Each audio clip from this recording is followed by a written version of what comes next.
and then make this the official beginning of the 14th Knowledge Seekers Workshop. And we've made it through the 13th Knowledge Seekers Workshop. That was a chore, although we haven't edited it yet, so we can't quite say we made it through. Boy, I'd never had so much trouble with a broadcast in all the workshops, all 24 of them. So I don't know what it was about the 13th, but it sure brought to fruition the premonition that Mr. Kesh mentioned that 13 was going to be a rough one, and maybe we should skip floor 13 as they do in elevators and so on. But anyway, we made it through, and here we are at the 14th. Tomorrow is the Friday the 13th too. Huh? Wow, well that's another whole thing to look forward to. So, anyways, I'll I guess hand things over to you guys at the Spaceship Institute there, Mr. Kesh, and who's left there now at the Spaceship Institute? There's not too many people there right now, are there? Three or four. Marco, for a change, Armand's here. When we start, we got Ivan and John, and this is the permanent, what do you call it, members. And the others who've been with us, they moved back home or their own ways.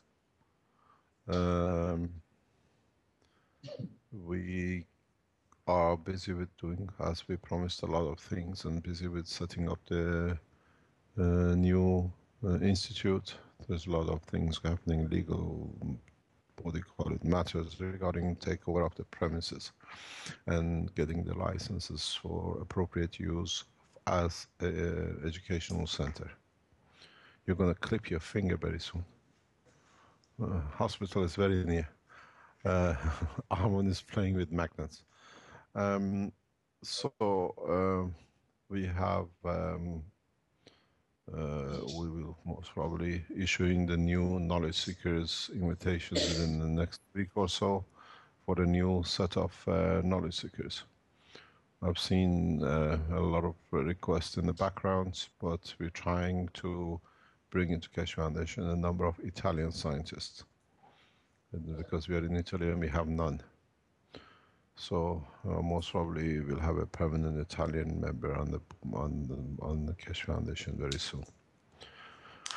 I give the headphone to Armand to tell us, because he's been here, and Marco, the only one full time since last time we spoke. His eyes has jumped up. He's laughing. Now he's going to tell you what he's done in the past week. All the mischiefs he's been up to. He's the mischievous guy in this place. So whatever you want to know gone wrong or goes wrong, Armand has some say in it, or he has his finger in it. I'll pass on.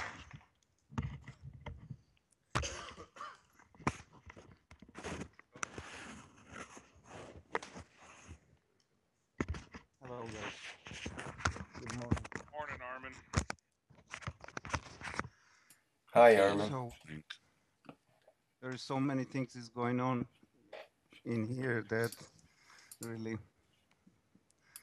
I have to recollect my mind, because I just woke up and no coffee yet. Do you want me to look in my backyard for it? No, thank you. I'm gonna post some actually pictures. 1 minute.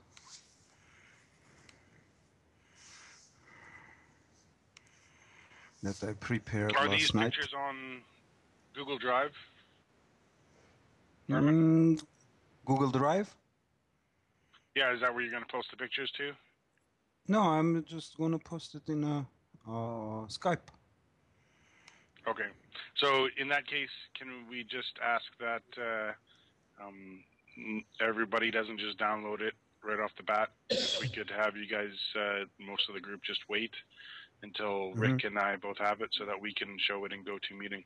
This is for the rest of the guys in the GoToMeeting and the Skype, just so that we can not limit your bandwidth so much when it's downloading.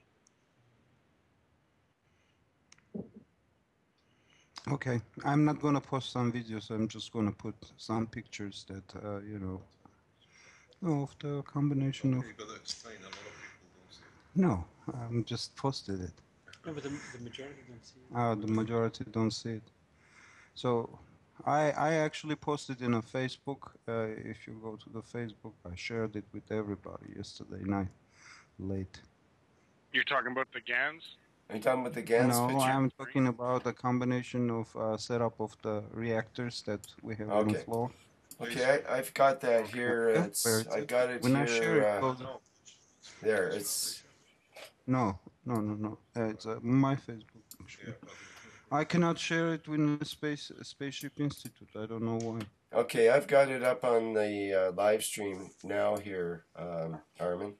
And I need access. If you can tell me which picture you're referring to, then I can bring each one up individually. The last, actually, the post, Rick, you can see it. Yesterday night it was like 2 o'clock or 3 o'clock. I don't know. 9 hours ago, according to live stream. Yeah. So you didn't get much sleep, obviously. And actually, no, not every day.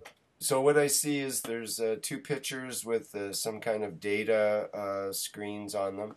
And then there's 1, 2, 3, I think there's actually 4 of the, let me see, 1, 2, 3, 4 different reactor pictures, correct?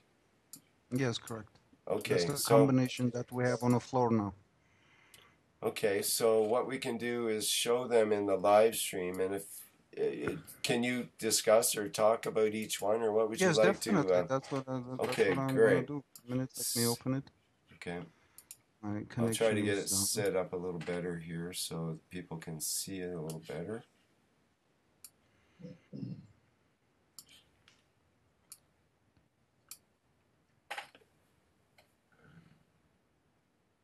Okay, let me get rid of the live stream thing.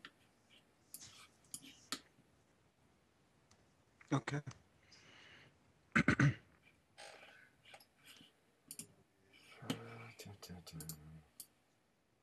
Is it ready, Rick? When it's ready, just let me know that I can continue.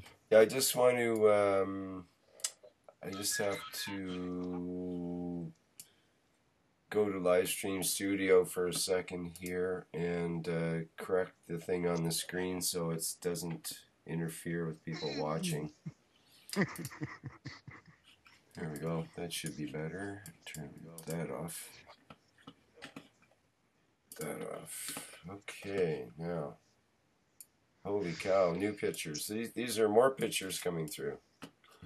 Yes. Now they're all coming through. Okay, that's good. They're nice clear pictures at least, so that's a good thing. Pictures is only for, showing the setup. An explanation is, there's 2 pictures that we can, where we monitor actually the magnetic and gravitational fields. Right.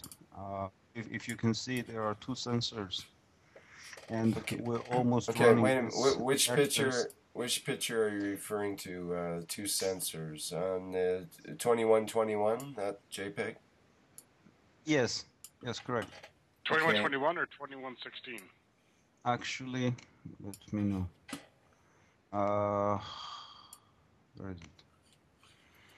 2116 shows the actual units that do the power supply and the hookup. Yes, but if you go on a Facebook, you can see. Rick, can you go to the Facebook on my Facebook, please? Yes. Because that's where all the pictures actually. Let me just get it here. What's that? So is an overlay thing. Right. Okay.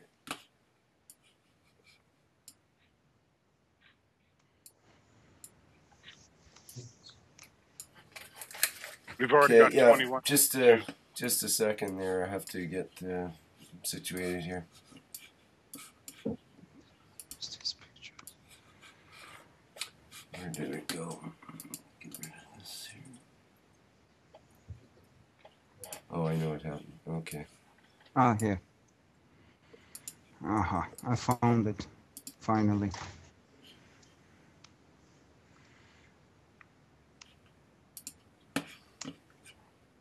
Okay. And we're looking at the, whoops, wrong one. Sorry. Ah, link, I don't want to link. Sorry. Oh, it's a confusing world. There we are, I think. No, it's not doing it. Okay. Yeah. Yeah. Okay, so I think I've got your timeline up here on Facebook. Let's see if we can get that zeroed in here with our screen.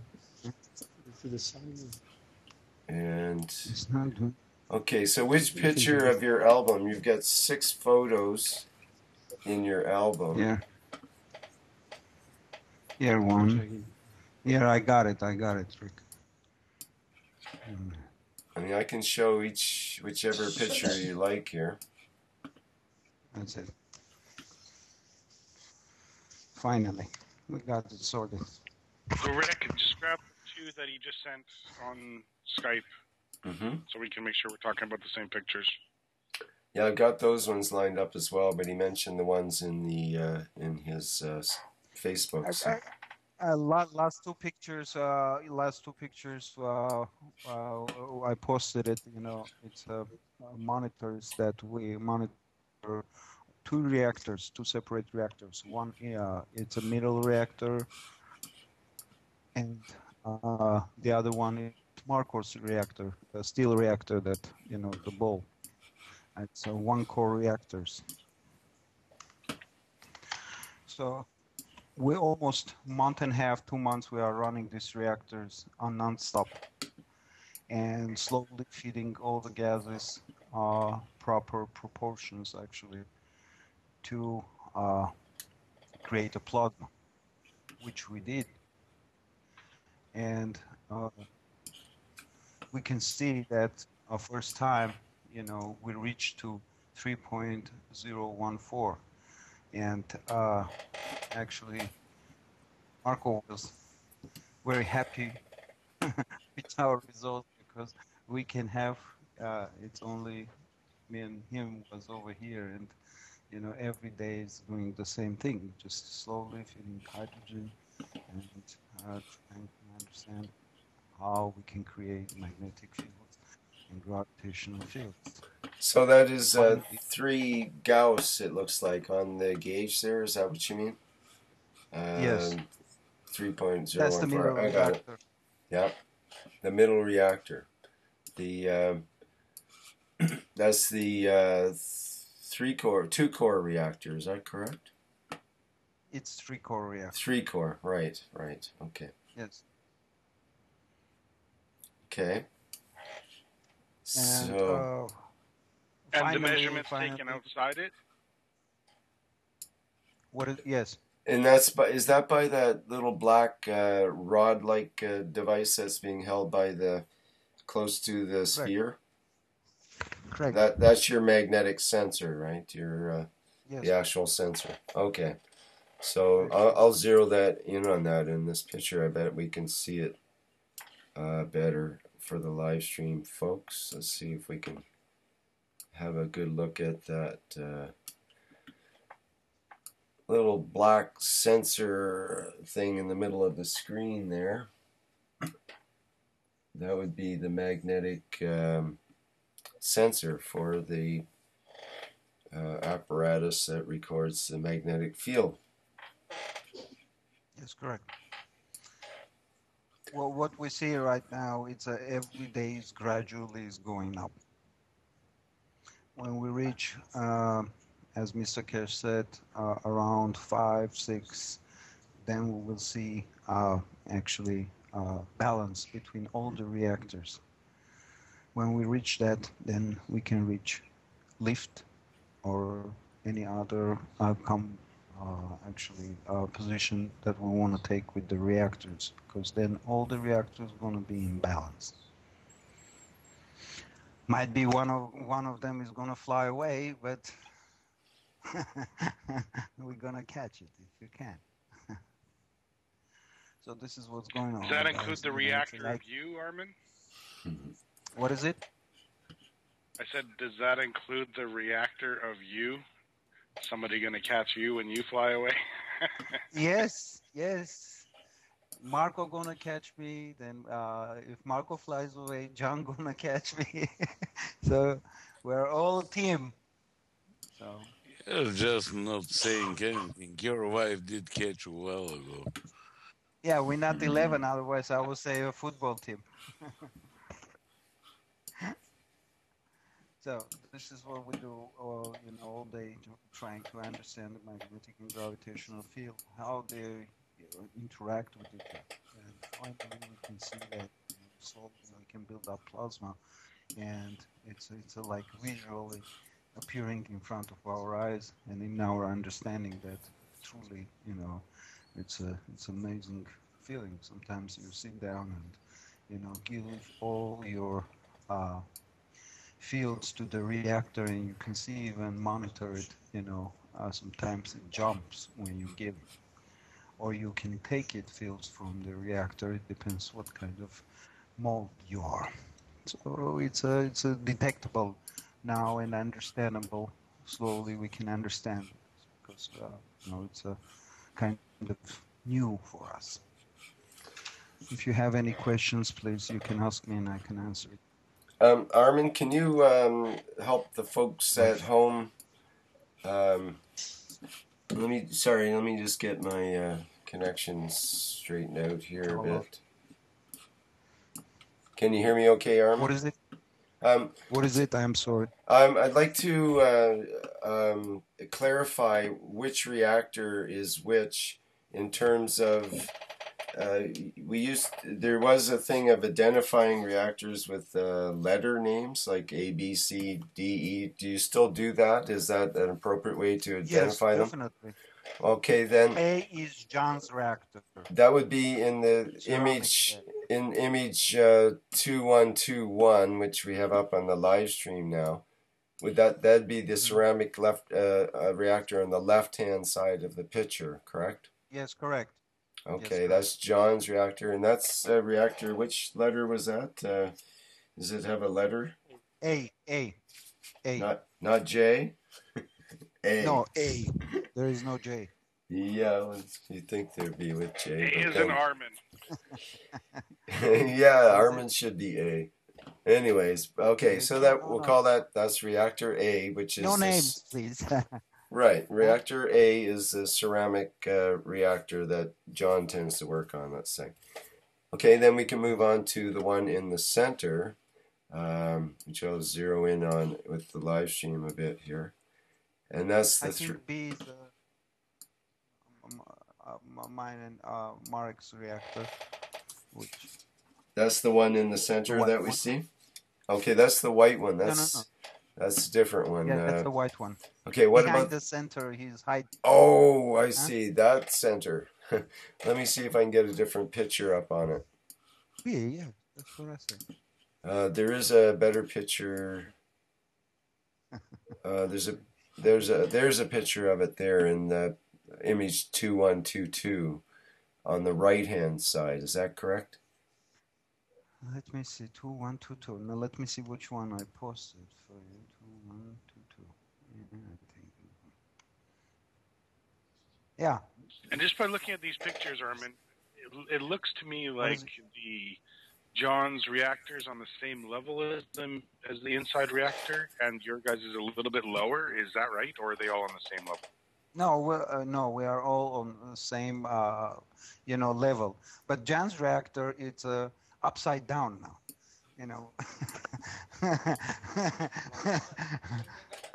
Upside down? Yeah, it's a little bit high, Vince. We put you know, support, and we put upside down because Jan's reactor is like absorbing all the fields, like taking all the fields. You know, we're feeding Jan reactor all these 3 reactors because he's hungry. Actually. Yeah.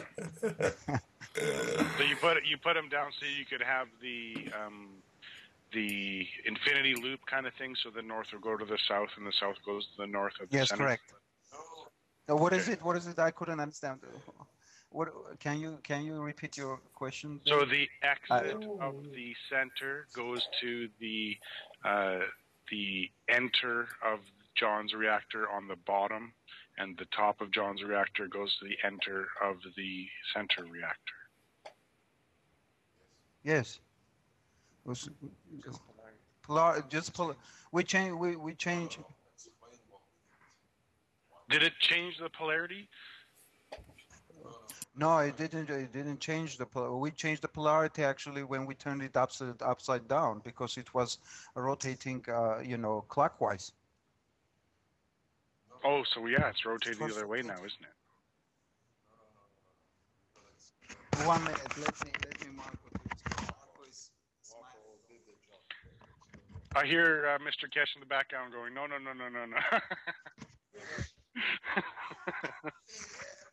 You ask questions in the morning, you know. I'm asking a nice question. I didn't think it was that hard. Okay, I will try to explain. Last week, I think it was on Friday, we did some testings with these reactors. We did measurements in different positions of the reactors. First, we laid them down on the floor. They were just laying and pointing.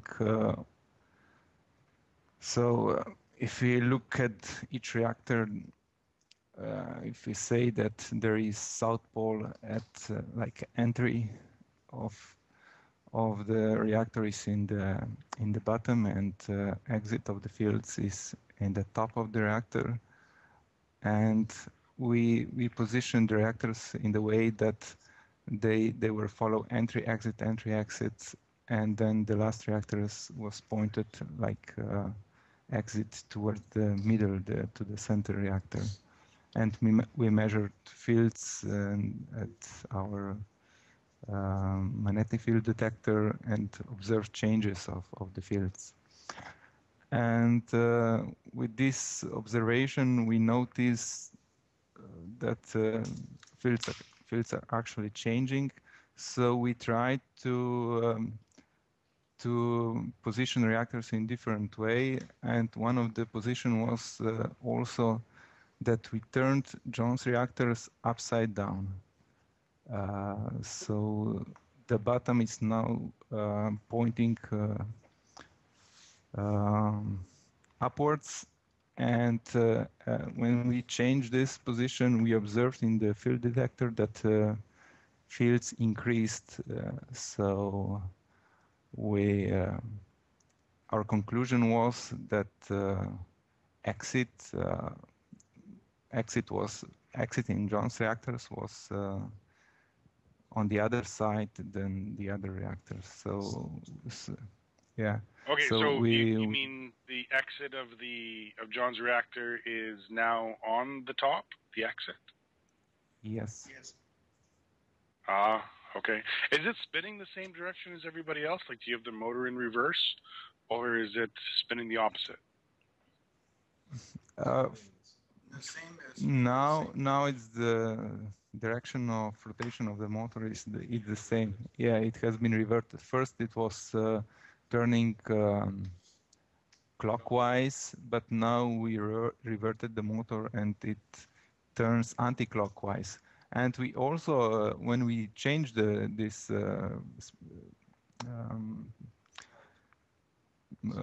direction of rotation, we also observed the increasing of the fields. I have to look at our data because it's so many data that sometimes I forgot everything. But as I remember, or your eyes go buggy. Yeah, you know, there were maybe 200 measurements or 300 measurements done in last week and this week, so it's very difficult to remember everything. But it's written on our sheets, on our sheets paper, so that we can go back and see what was the reading when we put some special feeding of the gases. Actually, what we did whenever we put different amount of the gases into the reactors, we measured the fields at each change. So every change that we did, we put down the measurement results so that we know what how different loadings impact the fields of the plasma in the reactors. So what you are seeing and at the pictures, you're seeing physicality of our chambers, of our reactors. But what is more important is what is inside. We are trying to create plasma inside, and we are trying to understand interaction of plasma between each others. We are trying to move away from physicality of reactors and trying to understand the interaction of plasmas. And with loadings of hydrogen, we tried to convert hydrogen to plasma in the reactors, and with this conversion we are changing field strength and try to increase our plasma. This is very slow procedure. It's time consuming, but we have to be patient. Put drop by drop, very small amount of hydrogen, and try to convert this hydrogen to plasma. We also have put some layers of other gases, and we are trying to observe how this layering influence to the converting process. Let's say how layers influence to ionization of hydrogen, and whenever we change loading, we put down our measurement results. So as I said, so that we know what each combination of gases gives us as a result. So that's what we are doing. How long approximately are you waiting when putting in the gases to wait for plasma to be created? I understand that it requires patience because it's not going to be done instantaneously, as most of us would like. But how long are you guys allowing for the transmutation to occur? Well, there were different timings. At the beginning of the week or last week, we did this quite often. Every 1 hour. Every 1 hour, yeah, every half hour even. But now we are feeding twice a day, 3 times a day maximum. So. But you guys already have a plasma inside, right? That you're aware of. So you're just building on the plasma, is what you're saying. You're building it up very slowly. Yeah. You tried to do it fast at first, but that you just weren't getting what you wanted, and you figured out that by building it slower, then you get more fields. Is that what you're saying? Yeah, we are trying to build up our plasma. So in a way, in a last workshop, what was explained, we can create different elements in our reactors. We are not limited to number of elements of Mendello, but we are trying like creating a star, and each star is entity on its own. It's different plasma. How can I say? It's like depends how much quantity. What's the mass of that plasma inside? It's what we said. It's a quantity and entity. Let's say in the entity being the strength and the quantity being the quantity, right? Well, strength. That's you have always the same strength. Let's say of the principal matter of principal fields inside the plasma. It's always the same strength. But when you put more of this field strength together, you increase that plasma. And when you put them a lot of them together, like let's say, then you've got a sun. Right, and that's why our sun is bigger than our planet. The center sun of the galaxy is bigger than our sun. So this quantity dictates the position or the interaction with other plasma around it.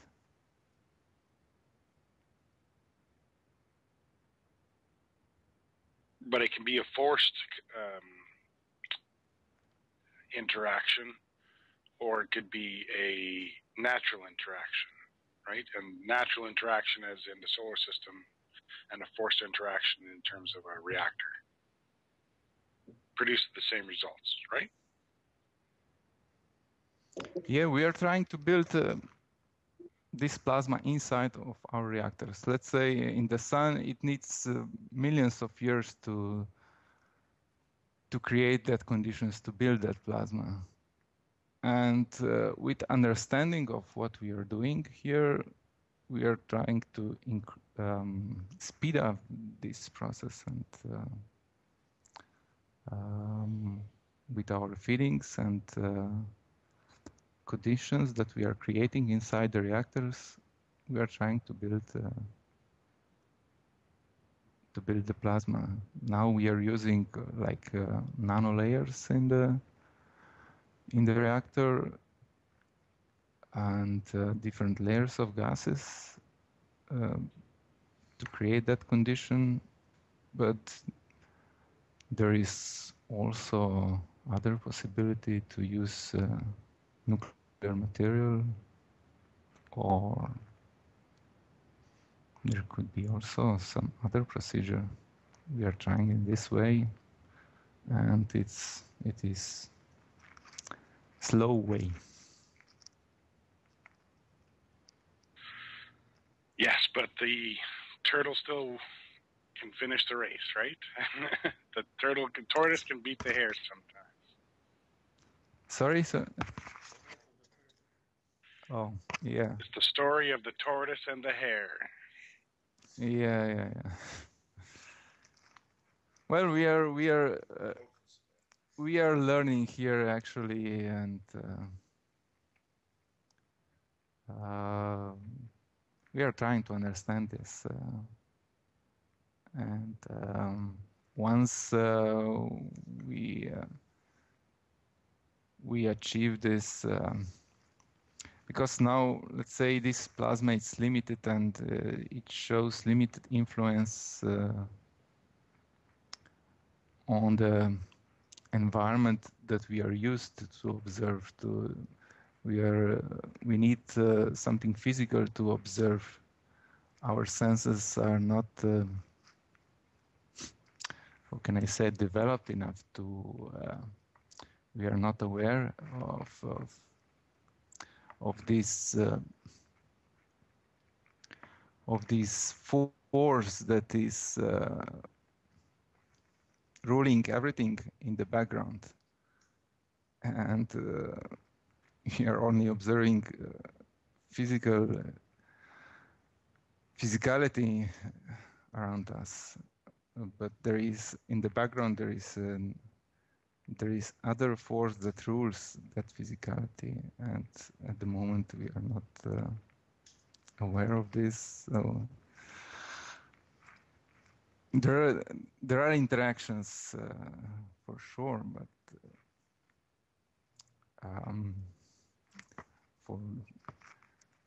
at the moment we are trying to make some physical out of this, like moving of our reactors. Then that's the way we know that we are on the right way. But we can observe the changes of the fields in our field detector, and what I can say now is that whatever we do, if we put some small amount of gases in, it influences field detector, and it's just small amount of gases, but there is influence. And what about the radio? Is it still playing? Well, radio, it was very strange this week.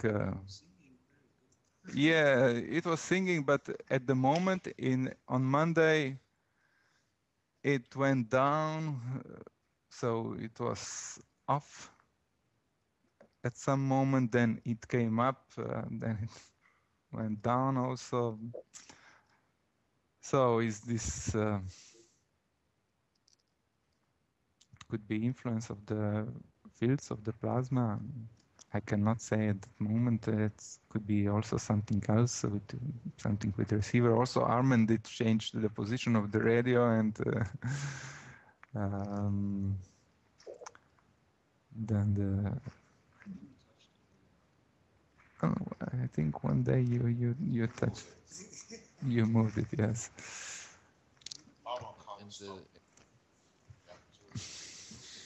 Yeah, it's one of the problem here is we really have to be patient, and if there is no results, we try to change things too quickly. We are not patient enough to see results, and sometimes we did changes too quickly, and then after a while, Mr. Cash came into the lab, and he said, "Why did you change things? You have to be patient. You have to wait and wait to." I guess plasma you do it when Mr. Cash is not there. Happens every time. Yeah, well, he's doing his own things, his own research, and he's not all the time in the lab with us. And when we are alone, we are trying to do things on our own to change things, yes. And as I said, sometimes we are not patient enough, and sometimes we press some buttons when we should not press them, and have you been increase watching the clouds? Monitoring? Sorry? Have you been monitoring the clouds? Oh, in last week we have very nice weather here. It's just blue sky, nothing else. I think today it's a little bit more windy with some clouds, but in the past week there were not many clouds. We didn't observe any changes at the clouds. No. Sounds like a nice place to be. If you want to cook here. Yeah, but it's also hot here last week. So, any question, or I will pass the microphone to others, or Mr. Cash. I have a question. Yes. My question was, how about the interaction between the reactors? Sorry, my name is Nicholas. I guess I'm new here. I just want to ask, how about the interaction of the reactor with you guys? Have you tried to, let's say, have several people connected to each reactor and attempting to do what you're trying to achieve mentally from the mental position? So let's say each reactor will have one person, and all of you three together will somehow try to, let's say, influence the fields of the reactor to behave in the way that you want? We did some tests, but what you're explaining, maybe it's too early for us. We did test the last week. We were sitting in front of the reactors and tried to give energy or to take energy from the reactor. Mr. Cash was observing the field detector, and there were changes in the field detector.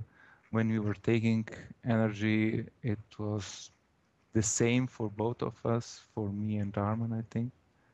And when we were giving, there was some change. I don't know for me what it was. I observed when Arman was near the reactor, and there was increase. It was from 0.72 to 0.74 or something. So that's what we try to, we try to mentally control our reactors. But as I said, this is just first step. We are just learning, and maybe it's too soon for that. We are here a few months, and I think the program was that first year we are only learning, and in the second year and in the end of the second year that we are able to do this. So let's wait. Okay. And when you say on the first test you are trying to give and take energy, how exactly do you do that? What pattern do you use? How do you give the energy, for example, to the reactor? What do you give?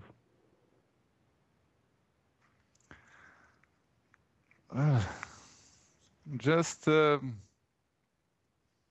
try to give mentally part of you, like thoughts, whatever. Okay, and how do you do that? What thought do you use?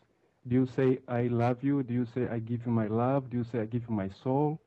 How do you project that love or that energy toward the reactor itself?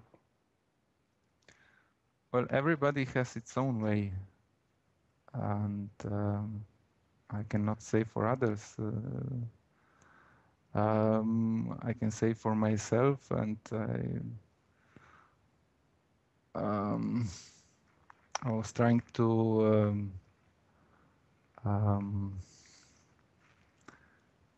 trying to give whatever I have, try to give to reactors what the reactor needs, and that's all. And so when you try to give the reactor what it needs, what is that? What will that be? Well, part of me. Yeah, I'm trying not to be too attached to myself. Well, I'm not talking about physicality. I'm talking about thoughts, which is not physicality, which in a way it's fields, and I'm talking about soul, which I don't understand at the moment completely. And I was when I was giving, my thoughts were that I'm giving the fields of my soul to the reactor.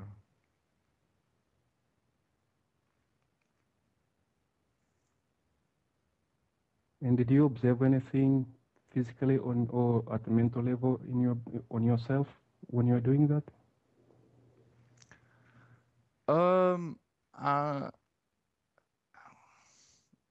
When I feel the in the forehead. How do you call this part of the head? Forehead. Front lobe? Yeah. Yeah. In the top of the eyes. Forehead. The third eye, it's called. Is that what you mean? Yeah. Okay. I feel some like tickling or the tickling in the but when it was when I was receiving, I think I don't remember not when I was giving. Okay. Thank you for sharing. Thank you very much. Yeah, you're welcome. Okay, Mr. Cash, would you add something?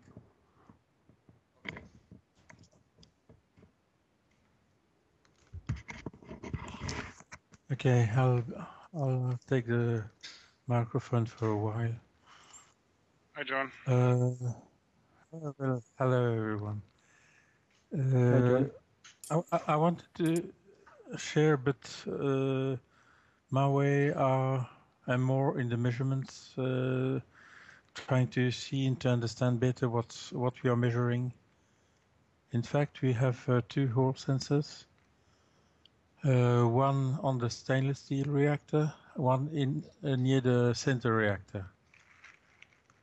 On the stainless steel reactor, we had made a mounting to allow measurements at different position in respect to the center of the reactor. So if you look at the pictures, you can see there's a plastic plate with a arc on that plastic plate, which allows, in fact, to go up and down, but always at the same distance from the reactor.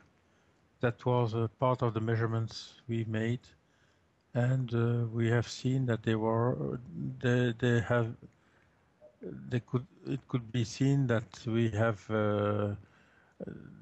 fields of different intensity at different position, but they were rather constant.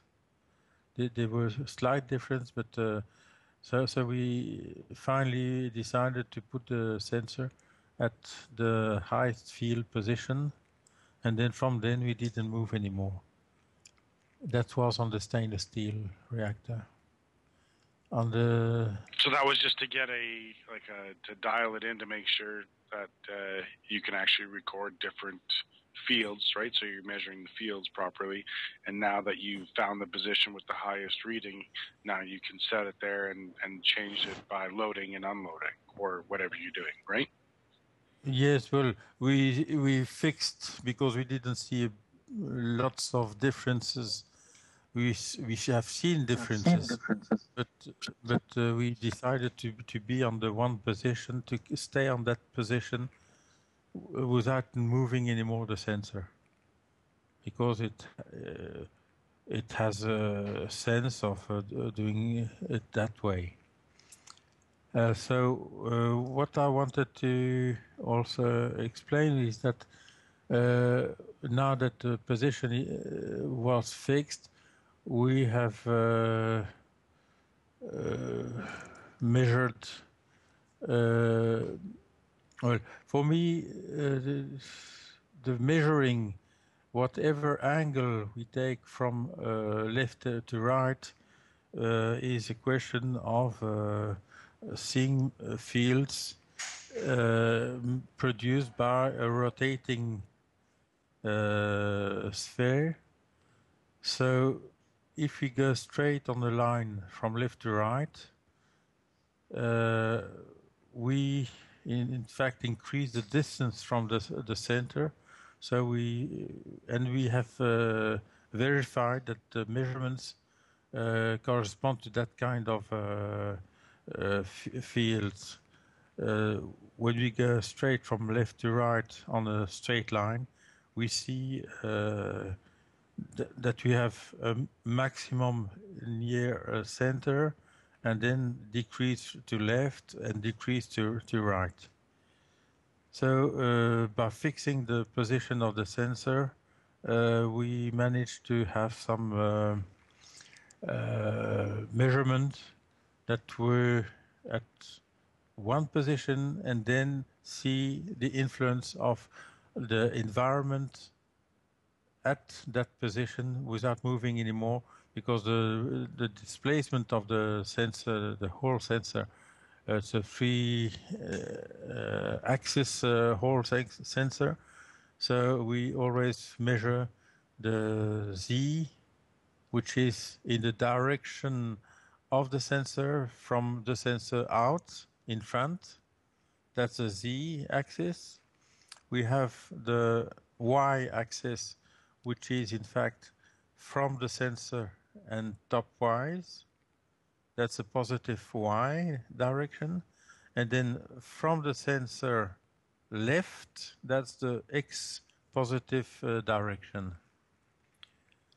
And the measurements gives us the magnitude of the B field, the whole of the B field, and gives us also the X, Y, and Z component of the field. So we have been working on that while Marek was still there. We have been working on data, but I have used those data in a file with recordings made 2 days ago, and that's the file you should be receiving. In fact, it's using all the data recorded during one revolution, and that's a recording made at rate of 1 kilohertz, so that makes 1 millisecond each new measurement. And you can see that by looking at the values we receive on the B axis, well, on the B, which is the B field, the global field, we have a variation of value which is quite strong. These measurements are still made on the stainless steel reactor. and they were made at the moment when we were changing the gas in the white reactor, so we could see some influence by changing the gas in the white reactor. We can see influence made on the fields measured on the stainless steel reactor. Why do I speak about these values collected? That's because for me it was a way to better understand what was happening. If we look at those fields, you see there are spikes, there are maximums occurring regularly, but those spikes, those maximum, there is a slight variation in the intensity of the spikes. So we have been lately measuring, keeping the value of the highest spike, keeping in this way the maximum that occurred at one moment in the past. And each time that there is some kind of increase in the fields, inducing a higher spike, that higher spike will be the value kept for what's coming next. So by keeping those high spikes gives us a kind of intuitive understanding of the trend we see, but it does not give any information of the instant value or the mean value we are receiving. So the recordings on the file of the data coming in is for me, has some interest for me. On the file that I sent you, I don't know if you all received it, but you can see the variation in time, which is could be seen as a when you have an electrocardiogram, you can see, in fact, the variation of the fields. That's with the horizontal axis, which would be time, and the vertical is the intensity of the measurement. And you have, after that, a kind of circular diagram. That's in fact by calculating the fields at each moment and reporting that on a polar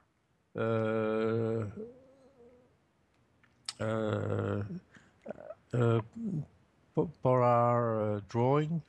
So we have reported that in a way that we can see for every position of the reactor in one revolution, we see the fields we receive.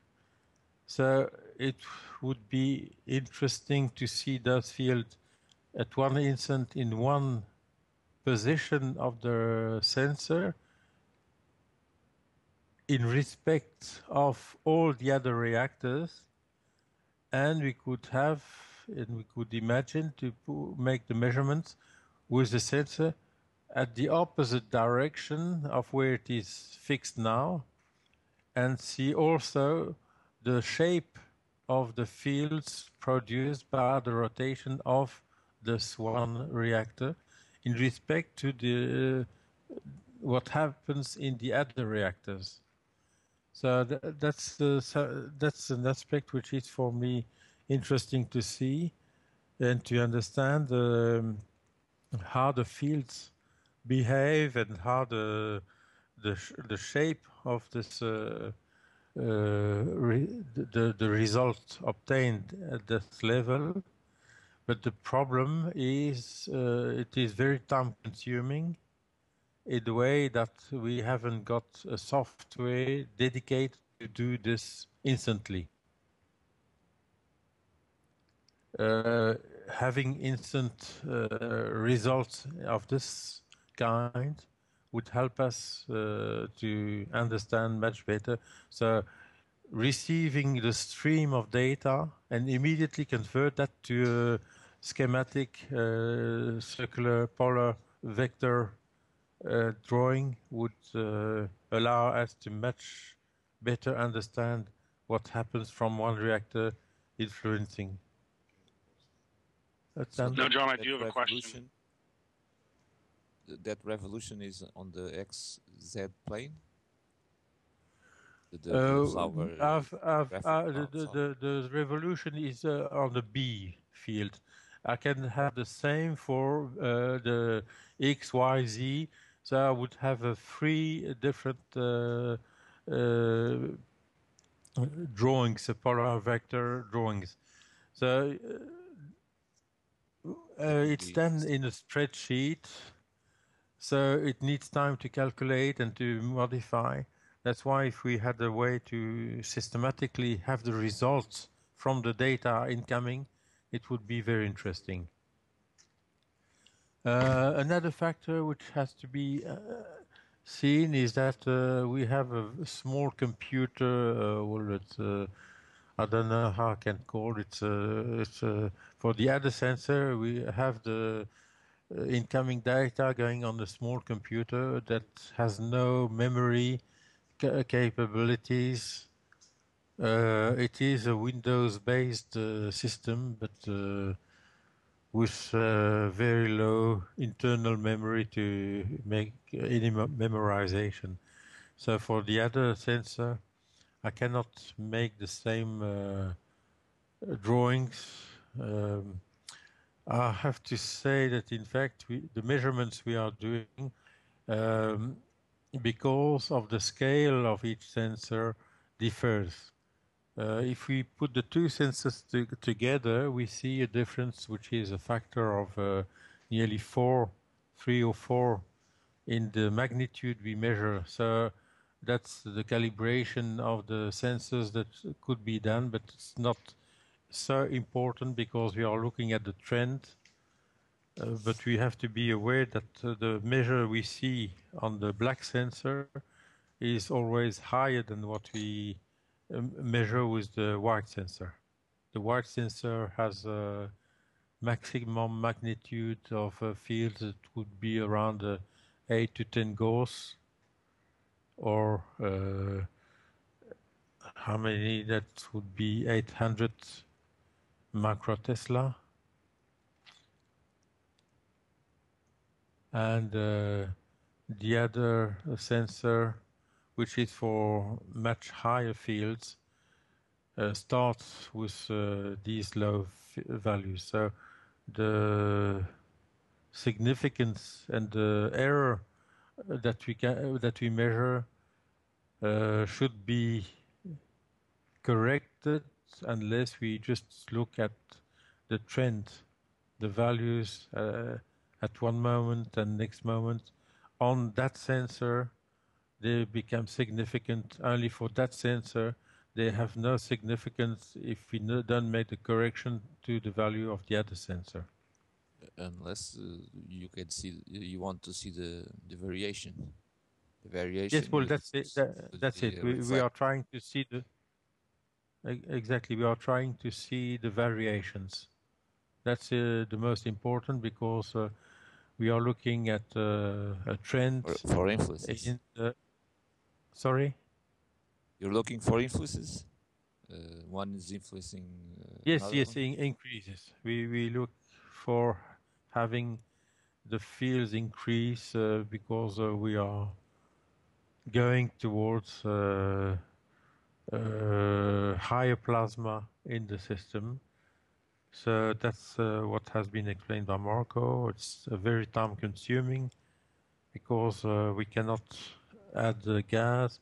It's what has been said before. It's like making a mayonnaise. You just put a little oil, and then when the field becomes stronger, you can add a bit more.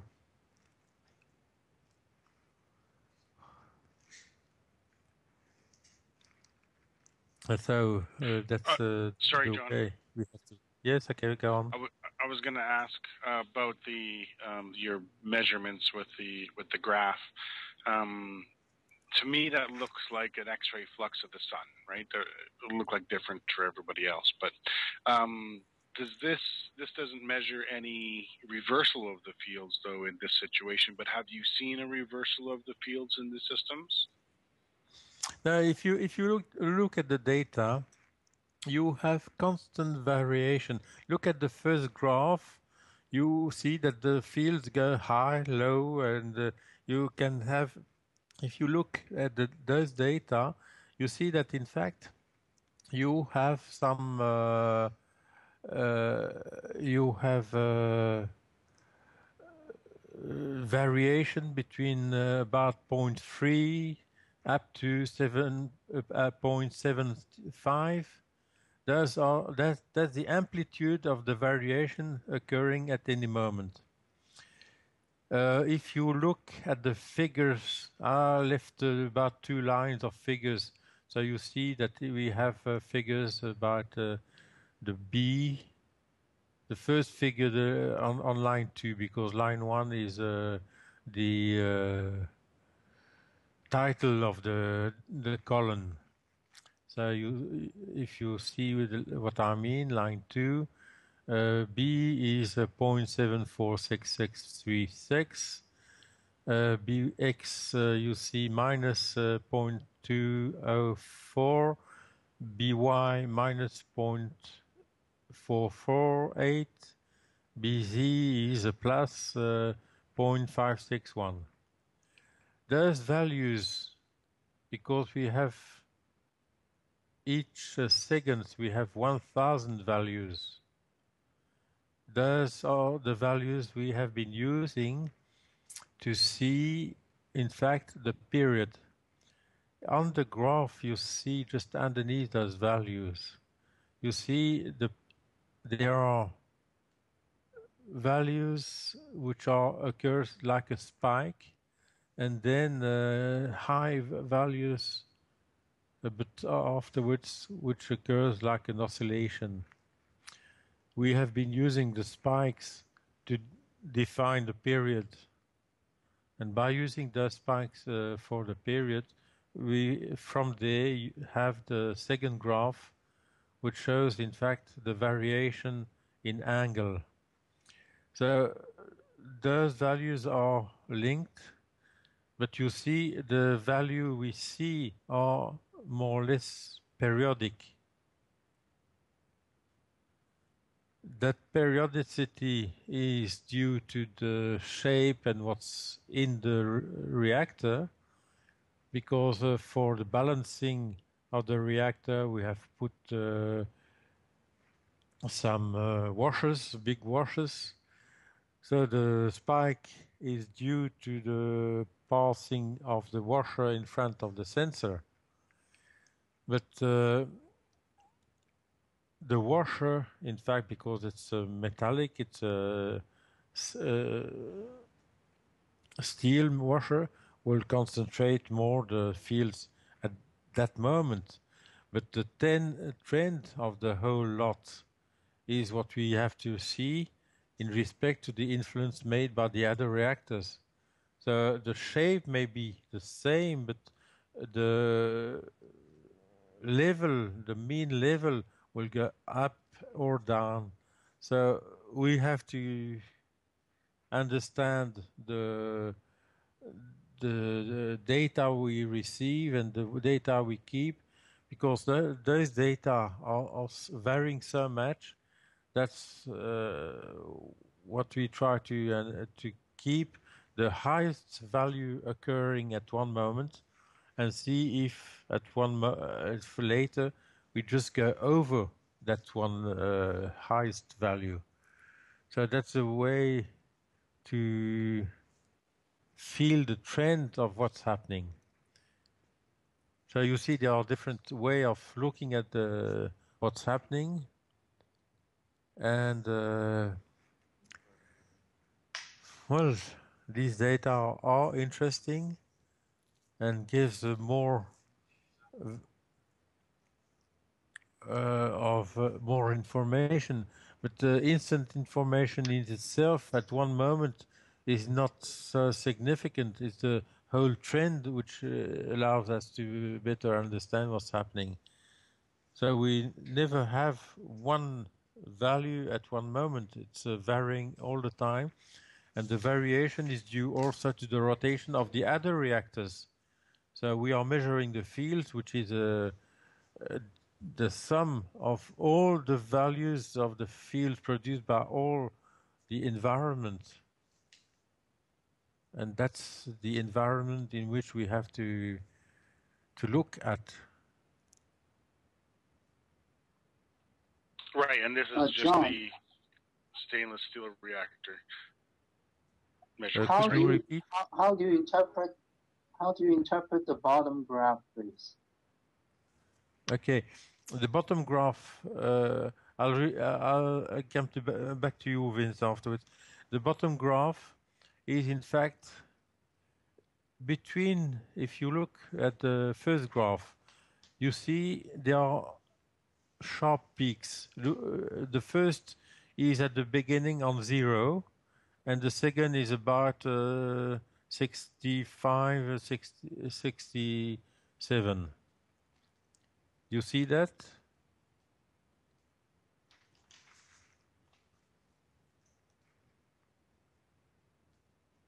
James, I think he's talking to you. Yes. Okay. Could you repeat that, please?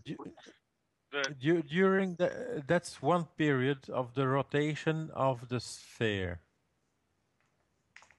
And during that rotation, the sensor will measure values. You see we start at 0.75 about. Next, you see it goes down to 0.5 later, then goes down to 0.35, then up to 0.5, and you see all those variation. If you put the time of one revolution as proportional to the angle of the move of the reactor, that gives me the second graph, which is in fact a graph of the field, the intensity of the field in respect to the position of the reactor. And that's what allows us to see, in fact, that in each position of the reactor, we measure a different value. This graph can be repeated and we could have superposed on this measurement, on this one period cycle, we could add on all the next cycles coming in, and we would have a shape that would be a thick line giving another aspect, because at any moment the measurement is influenced by what is happening on the other reactors and from the environment. We know that the environment is not constant at all, but the variation of the environment is has less amplitude. But the variation of the rotation of the other reactors, because they are near and the fields produced by the plasma and the plasma interlock, we have more variation in the measurement. So we have to see that what we are looking at in this way is in fact the totality of what is happening. So you have the stainless steel rotating, the stainless steel reactor rotating, but you have all the three other reactors which are rotating, and each of them has some plasma, and each of them has can produce influence on this sensor. So we are looking at. Yes, I understand that. Are you looking? Is it like you are looking at the reactor from the top down, And you're measuring the field surrounding the reactor from the top looking down? Is that? No. We are in fact looking towards the center of the stainless steel reactor with the sensor not moving at all. We don't change the position of the sensor. We are just looking at the fields, at the incoming data from that one position of the sensor. So what is your X and Y axis? What does it represent? The field strength? So on the first graph, X-axis is the measuring. So you can see it as the time, and X-axis is in the amplitude, and the graph I have there is the amplitude of the B. So Right. the global value of B. Sorry, Right. I've copied the data that shows behind that graphic, and it has the B and the X and the Y and the Z measurements, I think. Is that correct? So the data which are behind, you have first column, it's a number which is the block. Each block represent 1 second. The second column is a B, global, it's the total B. Next column C is BX, then BY, BZ in the E column. F column gives you the units, and you have the temperature, a date, and the serial. In fact, what is called serial is in fact something proportional to the time, a kind of timestamp that each data receives. So we've been so using you have that. all the 3 dimensions in this table. You could have a So flower I graphic like this for each exactly. axis. Yeah, that can be done, but you see, I'm working there. If you see one period, it's in fact 15 rotation per second. I'm looking at the data for one cycle, which is in fact For measurements. For measurements. 1/15th of a second. Those are all the data collected for one rotation, and that's about 67 values. So it can be repeated for X, Y, Z, and have the graph. The graph are not the same, but they are. That gives you a trend of the values. If you look at BY, Y is always negative. If you look at X or Z, you have positive or negative values. And if you see that the value is positive then negative, you have a kind of inversion of the field produced by the plasma itself. So if there is a complete inversion of the field, that would be seen in the direction of the field measurements.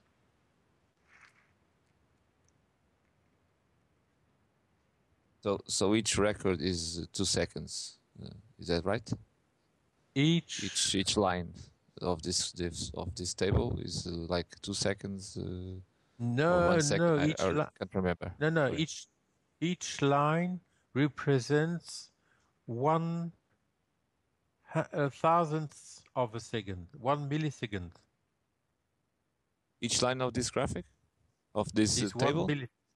It's 1 millisecond. 1 millisecond. Okay. Yeah, each rotation, it's measuring, and it does 15 rotations a second. That's it. So you have about 65 to 66, I don't know. Well, it You have was almost two around. rotations. Yes, because in fact we don't have a precise counting of the rotation. It depends on the speed of the rotation of the reactor. So it's around 65 to 67 data per revolution.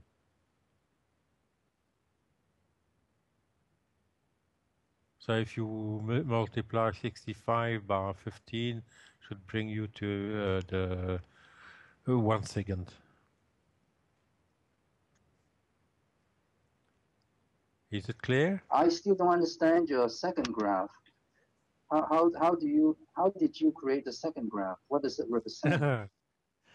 We've been using the timestamp or more the serial value as a way to calculate the angle. So by using the value which is there and making the difference, you have something which is proportional to the angle. You take the first position, the first value that you define as the start. You take the 67th value, saying that that's the end. If you make the difference between those two, that will give you in the serial values, that will give you a total value that you equal to one revolution, which is 2 pi, and then you calculate the angle each time. And by using the sine and cosine, you just put position 1 point in respect to the angle you are working with.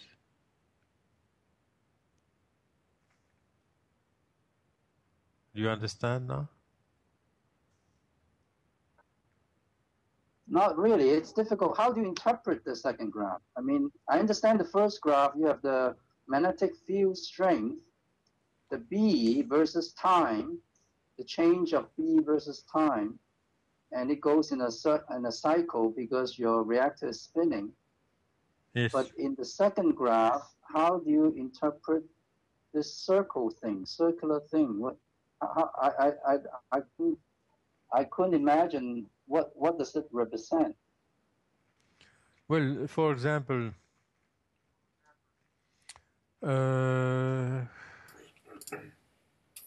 you see at the angle of about 45 degrees, you have a kind of maximum in the in the kind of circle there. That corresponds, in fact, to a peak value in the first graph.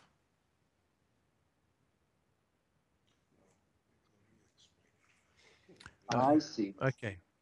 If he gets a ball and the field at that point is turned and taken a reading, at that point is what is valued. That's what. Okay. If you want to understand in another way, we have some reactor which is rotating and it's circular. You take the value in one position, you will measure the B, By, Bx, By, Bz. I'm using only the total B value. And then in that position, for that angle of the sphere, I put the distance from the center to the end point of my vector. Then I rotate slightly the reactor and I have a new measurement. Then I put on that angle, I put on my graph the distance from the center, from 0, 0, the center of my graph. I put the new value in that second position, second angle. Then I take a third angle, and I repeat the same all around the reactor. And that is my second graph. Every 5 and some. So, sorry, John. What you're saying though is that if there was no change, let's say it was steady at 0.7, then the bottom graph would be a circle. Is that right? Complete circle. If the field was exactly the same in every angle without any influence of what is outside, and yeah. Yes. So that's just what I said earlier. It's as if like you're looking at the reactor from the top, looking down, and you can see the field surrounding the reactor. Yes and no, because in fact we are looking at the reactor. It's from the side. As a sphere, but we have influences from all the reactors at the same time. Yes, I understand that.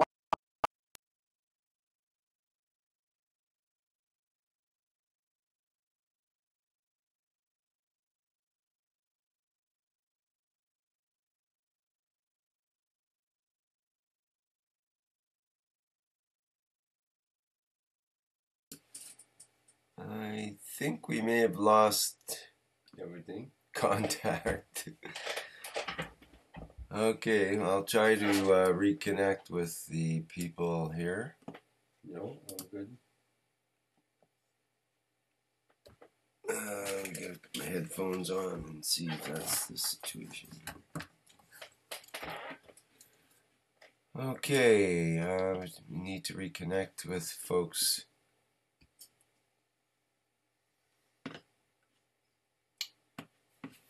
Can anybody in the Skype call hear me right now? We've lost the audio here. Okay, let me figure out what's going on.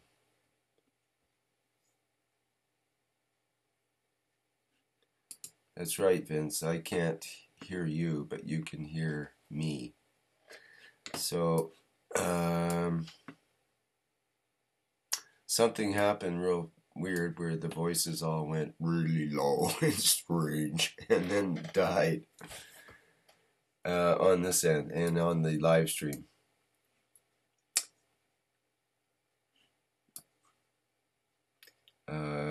Let's see here. Let me check my Skype preferences.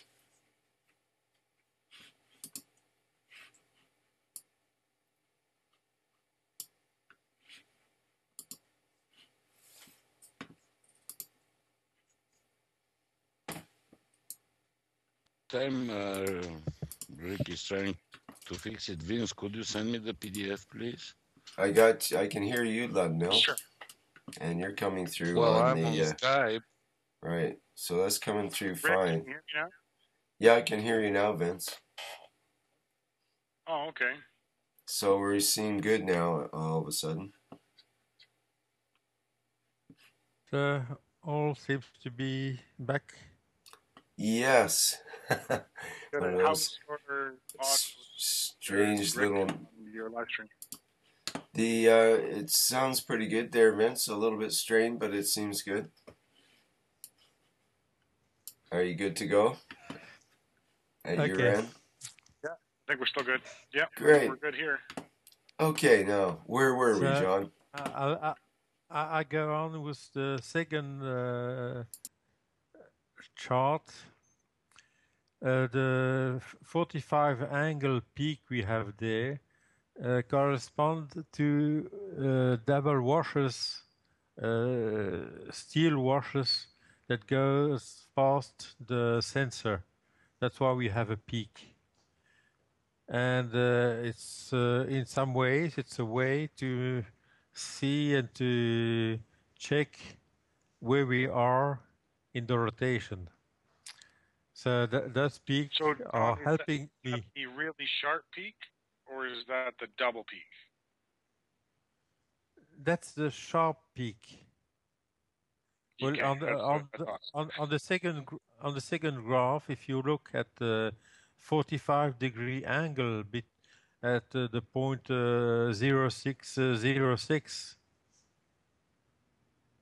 Yeah. that's the peak corresponding to the washers going in front of the sensor. Ah, okay. So we don't have, if you look at that way, you don't see something which is very sharp, because it's during a certain angle that you have the washers going in front of the sensor.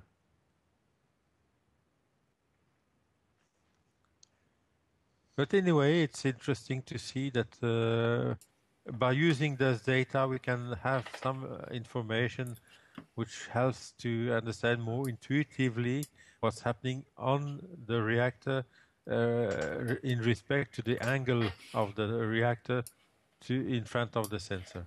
I've got a question about Thank that, you. John, before you go. Yes, go. Yes. Is the influence of the electric motors shown on this graph at all, or do you think it shows up from the sensor? Well, it certainly shows up, but don't forget that the influence of a magnet decreases in respect of the square of the distance. We are not too near the motor. The motor is underneath the system at a certain distance. We do have some influence, certainly, with the magnet, but the motor has mainly fixed magnets in it. Well, it's every electric motor, well, the DC motor has fixed magnets aiming to the rotor. So the external shielding of the motor will in fact lower quite a lot the strength of the magnets inside the motor.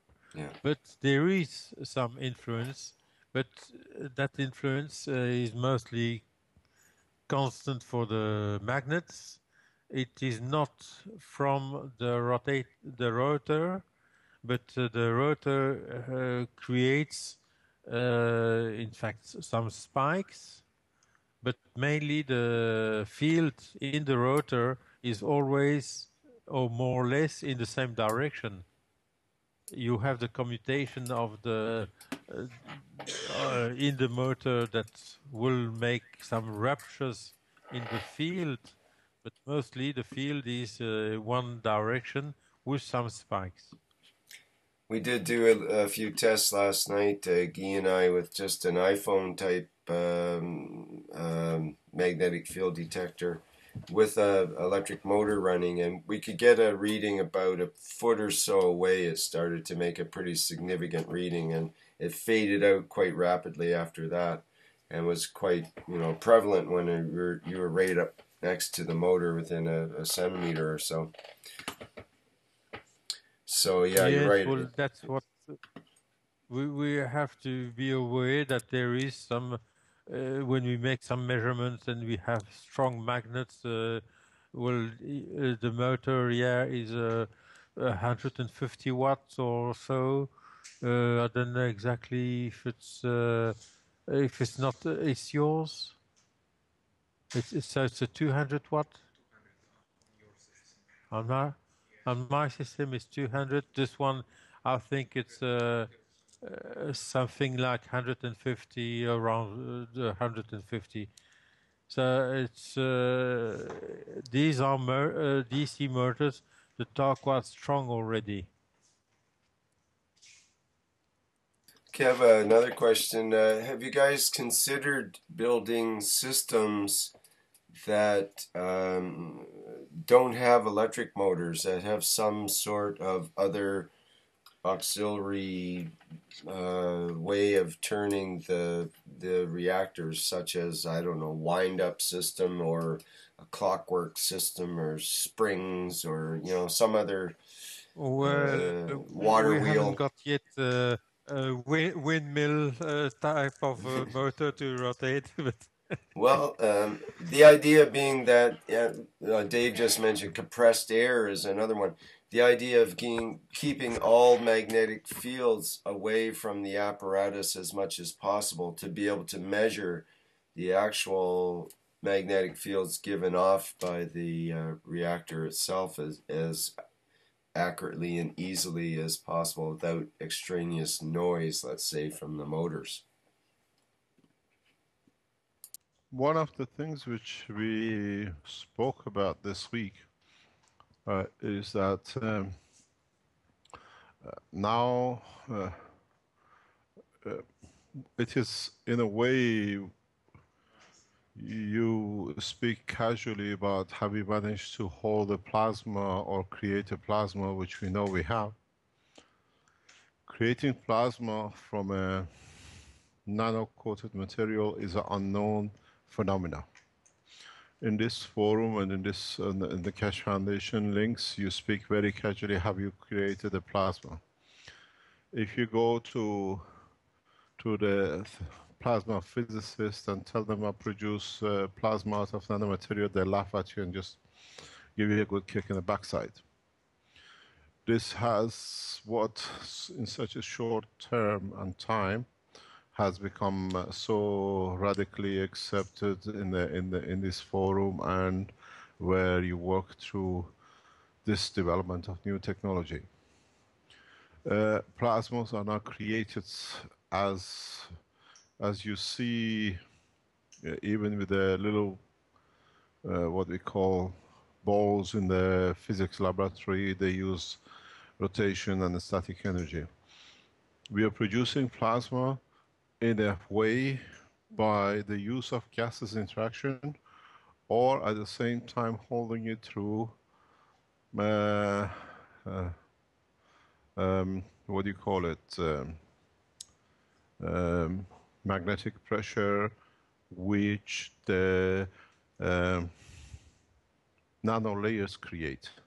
This is a huge development in the world of nuclear and plasma physics. And you lot in this forum very speak, oh, have you created that, this and that. But if you realize what is happening in a program like a JET project or the ITER project, which is supposed to happen at $30 billion in the next 10 years once they finish it, they try to create a magnetic, what do you call it, envelope to hold the plasma by introducing huge amount of energy to contain the plasma in it. In a very simple way, through this development of new technology and what we have shown, you create the same containment through magnetic field within layers of the nanomaterial. This science is unknown. This knowledge is literally the first times discussed. The people on the background in the plasma world are rubbing their hands how these stupid people don't know what they achieved. We fully know what's achieved, but that's what we said. We bring this technology so smoothly to the world public that they don't even think about the wrong ways which was thought up to now, spending billions to create a magnetic holding for a plasma. This is a breakthrough in such a major scale that sooner or later somebody will come up and say, these people don't know what they are doing. I know exactly what I'm teaching and I know exactly where I'm taking the technology. To make it reachable, that we don't think about the wrong ways of the past. You don't need these tokamak reactors to hold or develop reactors, plasmas. But what is the new achievement? The new achievement is now, as I explained to you, if you didn't understand it before, we explain again for the people who are new. The nano layers are gaps and holes, and they create different magnetic field layers. So what in reality you've done, you created a spectrum of magnetic field strength which covers from the principal strength to matter and submatter below magnetic gravitational field strength. So whatever you create in these reactors, and we've shown it again and again here, we can withdraw all the matter, but the plasma is held. And even the knowledge seekers here don't understand this fully what's happening. The holding of the plasma in the core is due principally and totally to the nano coating which is put around the reactor internally, or with a pin inside which is holding to all the field strength of the magnet. In a way, you can contain a ball by putting it in a cage, or you can contain a ball by putting a string at the end of it and holding it. In the reactors which are not coated, we have placed a pin in the middle. So we have put a string to the plasma. But the layer itself is creating through this interaction the conversion of the gases to plasma. In the other cases, like the one which fully coated outside, we have made a containment for the plasma by caging it. These kind of creation of plasma and holding of the plasma is a radical breakthrough in the plasma technology. In a way, by introducing no energy, all our motors, all our reactors have no electrical connection whatsoever. They are rotated by a motor externally, even by belts, which means there is no, what do you call it, a conductive material connected to the reactor. So when you do this, you have created a condition in the position that I explained this to John yesterday, to the knowledge seekers. Now that we have managed to create a plasma in this condition, out of fresh air, this is how plasma is created in the universe. Now we, through the motion and interaction of the different strength reactors, we can create motion for these plasmas. It's a matter for the knowledge seekers to understand, and you lot to understand more and more what's happening. So what I even said, I think yesterday or the day before to John, once the plasma is established in his reactor and can sustain in conjunction with the other 3 reactors, that we make one plasma out of the 4 reactors in the environment of the lab, we can just hammer the reactor of John away because it's porcelain. The others are steel. We have to go there and physically dismantle it. And by literally hammering the what do you call it, destroying or breaking the porcelain ceramic reactor which John has made, we should be able to contain the plasma in the same position at the same speed of rotation on its own. This is not a fairy tale. Look at the sun. Sun doesn't have a container and there's no motor. The plasma is of its environment dictates its position and rotation. And what happened? Somewhere in that structure, then there is an interface between the conversion of the magnetic fields to matter. So the reactor will make itself an interface physical show, be it like the GANs, or be it as a solid material like the surface of the planet, or on the surface of the stars, where at the end, when the material converts, the interface of the system is far enough from the central gravitational magnetic field that allows in that bandwidth for what we call liquid surface to appear. So in reality, the surface liquid we see, what we say of plasma, of a hydrogen or magnetic fields or helium on the surface of the sun, is because of the furtherness from the position of the central core or central point of the star, which leads to its material manifestation. So you got to, when you say, can we rotate it without anything? In a very coming soon time, when the knowledge seekers understand the whole process, we will break one of these cores to see and to show that plasma does not need containment of physicality and rotation. But at the moment, here is a position as I've seen it in past 2-3 weeks, in so many ways, as I explained to the knowledge seekers, due to their own openness and sharing of the knowledge, we have opened too fast the knowledge to the knowledge seekers. They are lost. They are totally lost. They see things, they don't know what they are doing. They try to make head or tailors grasp something somewhere that they can attach their knowledge to. But in time, suddenly in a few weeks' time, or a couple of months, or a few months' time, when they grasp the whole thing, they realize what a gift is being given to them. It's the same with you lot. You're seeing these pictures, you're seeing these reactors that are running by motors. You have one reactor. If you can achieve one reactor core condition, which is a single solar system, which is a star without any planet, there is full life structure within the structure of this star. There is a dictating position in respect to another point of reference, which is another twinity. There is another twin stars which dictates its position, even though you cannot see the twin star. It's an electron and a proton. So this, as the world of science opens up, you will understand a next step in the world of cosmophysics, which most of the physicists, cosmophysicists never understood and never understand. Even the solar systems behave and work as atomic structure with number of electrons and protons. What this means, and a star itself, even having a solar system, is electron in respect to a proton. So it's not only being twin, but being part of a set. And when the cosmophysicists and understand this process, then you understand the fingerprinting for the development of space travel in the future.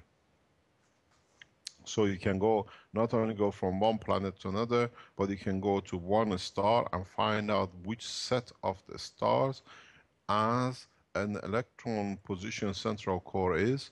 Then you can travel within that structure of the plasma of that, what you call super solar system, which means there is another star which is bigger and the rest of the stars are like electrons rotating.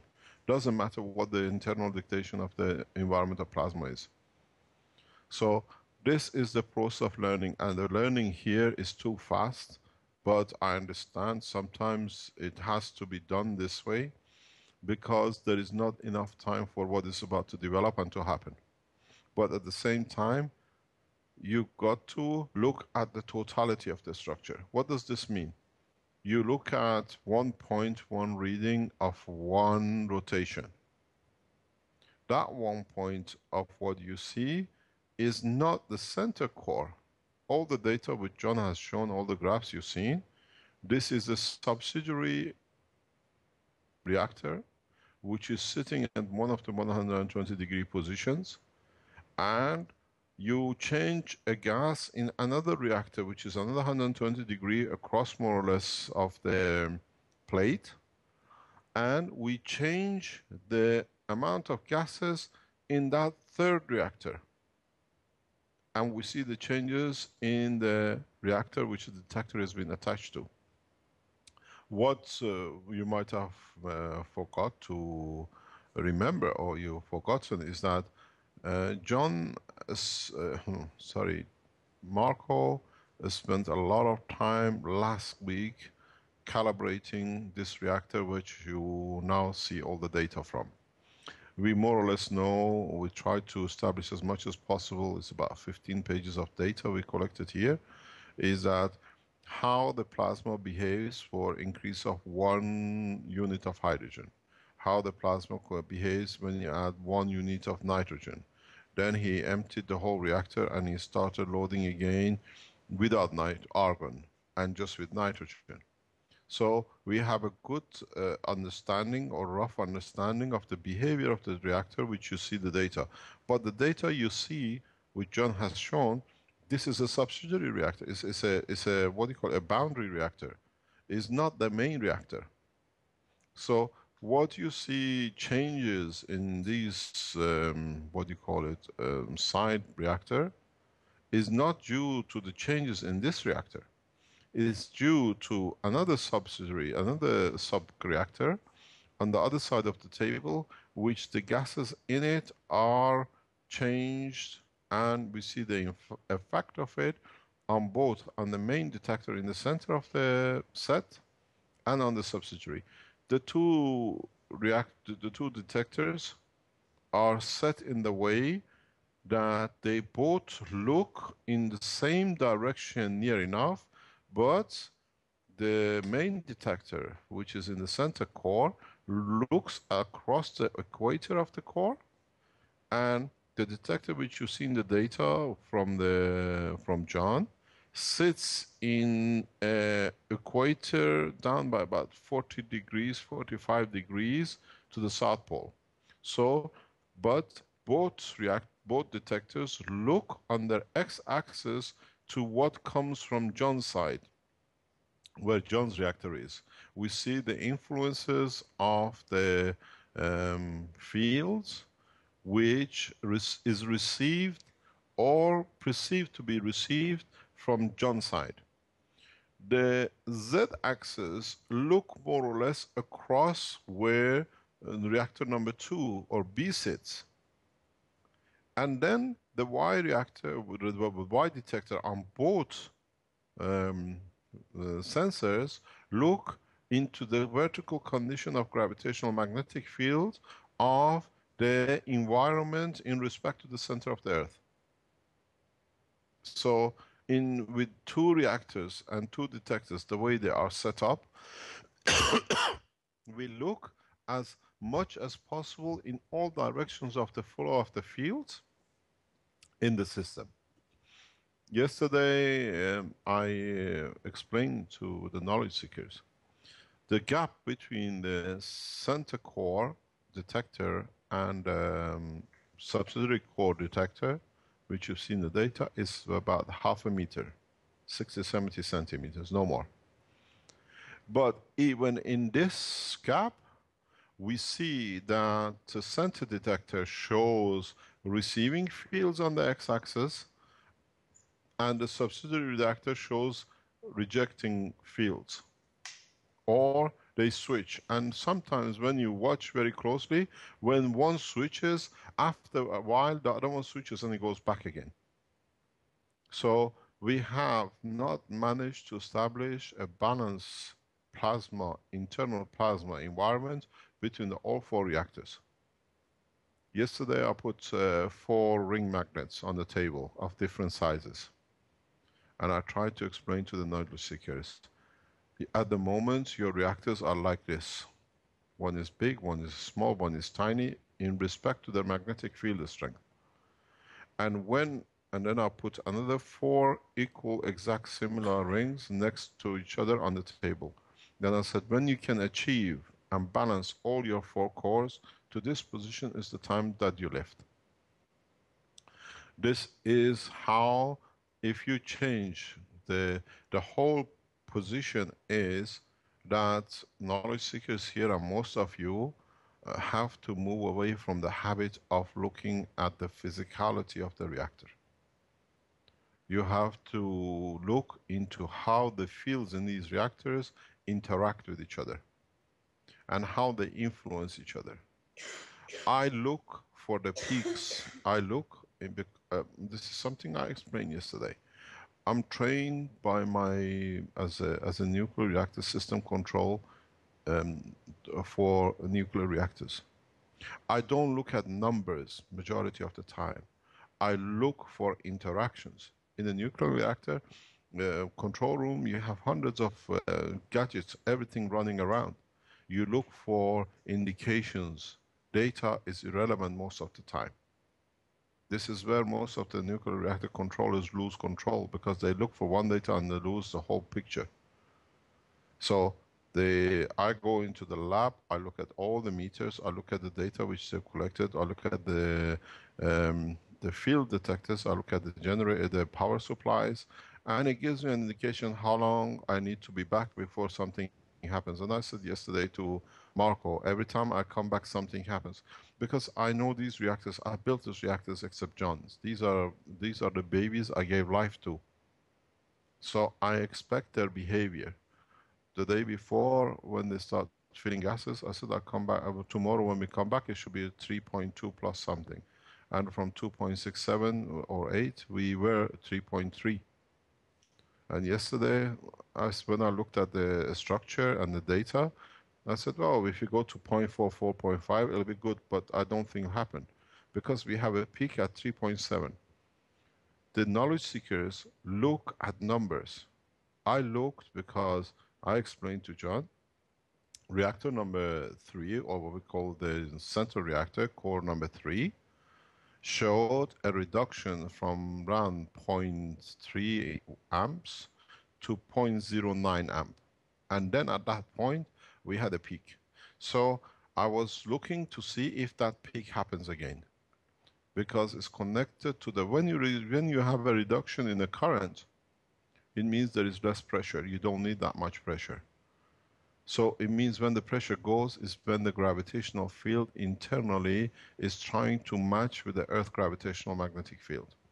But when you look at the data, when you look at the motor, that motor, I watched that motor every time I went in, is motor number 3 for outer core of the core C, the center core.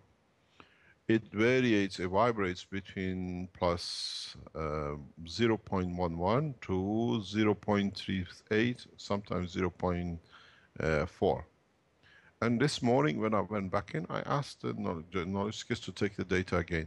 This morning, the gap is very narrowed down. When I went there at 5 o'clock in the morning, it was rotating between 0.25 and 0.32. And in the morning, when we got in, it goes back to 0.2 and 0.3. This has a very clear indication.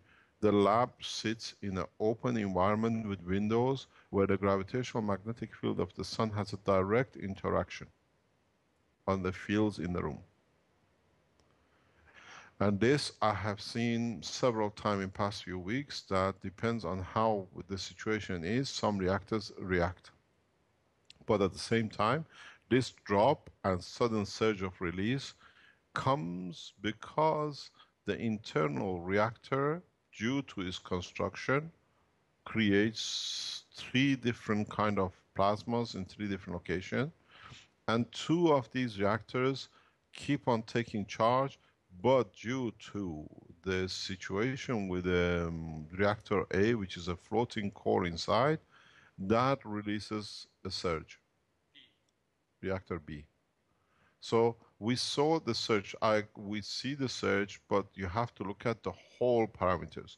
Most of you have 1 reactor, you don't see these characteristics we see here. Because now we are dealing with a real situation. If you go back and stand back and look at the whole picture, you'll see the side pictures all the time from the lab. If we give you a picture, a bird's eye view of the floor, what do you see? You see exactly the same structure as a plasma of a molecule of amino acid. Oxygen sits in the center. 1 reactor which is weaker, very much like John, as the one which is absorbing energy, is the hydrogen.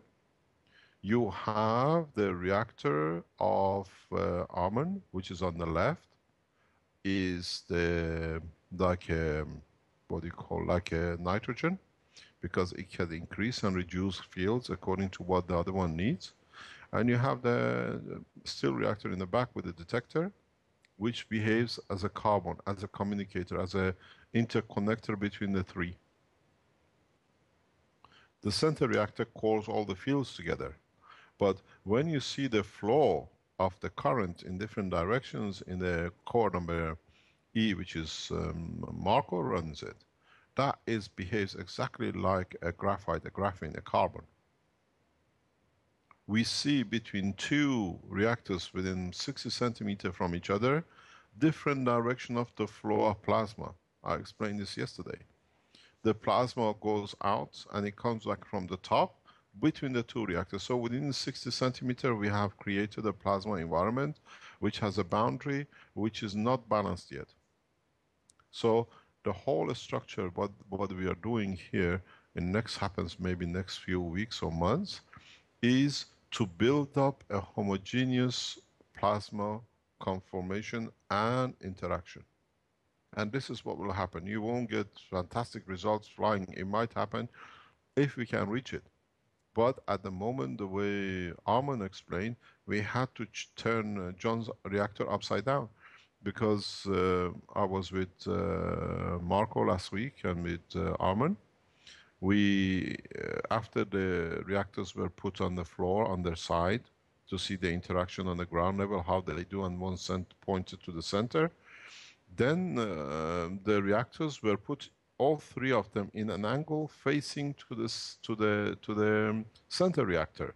It's like a cannon. We just raised them step by step in 3 or 4 steps, or 2 or 3 steps, to one to look at the bottom of the reactor, all 3 north poles, and one was feeding all the fields to the equator line, and one to the top in the north pole of the center reactor, to understand the behavior. And this is how we turn reactors back to front, all of them. This is what is a part of the formation of the space reactors in a space, because slowly we do things, and when we come back to it again, we see it, we've done it before.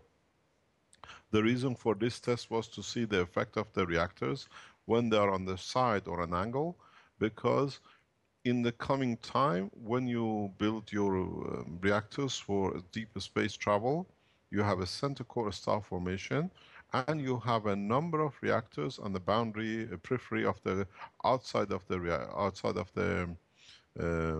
craft. These are needed. So these reactors are not facing the way same as the 4 reactors in the center, but they are facing into the line of the interaction.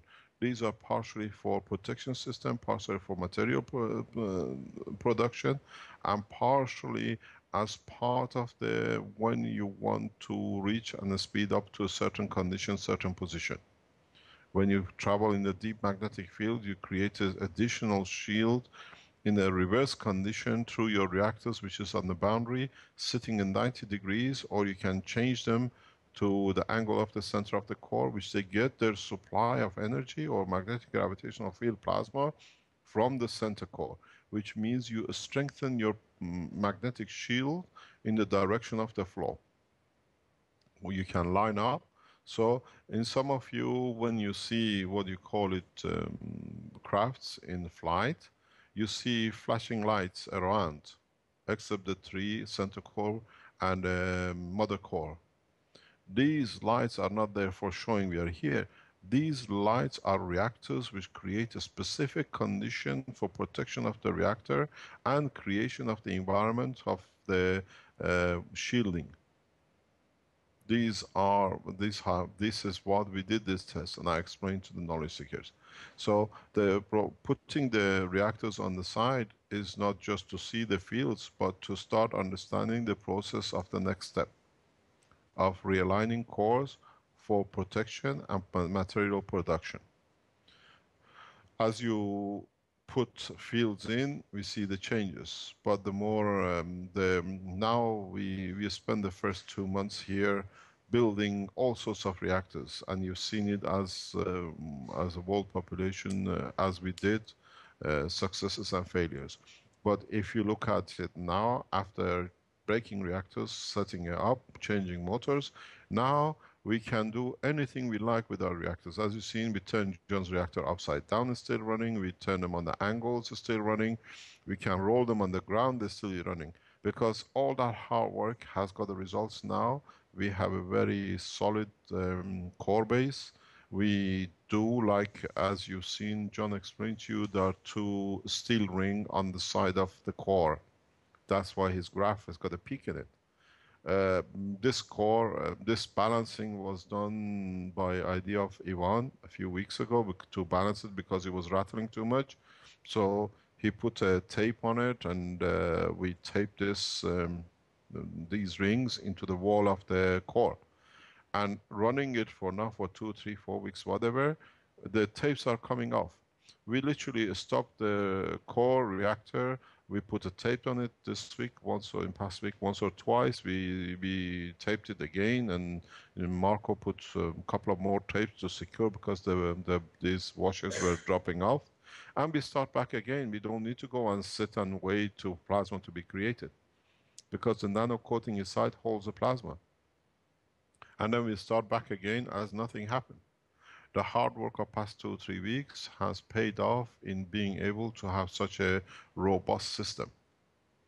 Now I explain to the knowledge seekers, we are in a privileged position to have 4 half-core reactors, and very soon, in next coming weeks or whatever, we will set one full spherical reactor set next to half a sphere set. We have all the facilities for it. We just got to put a couple of power supplies in, and so you will see 2 star formation sets. And I can bet which one's gonna fly first,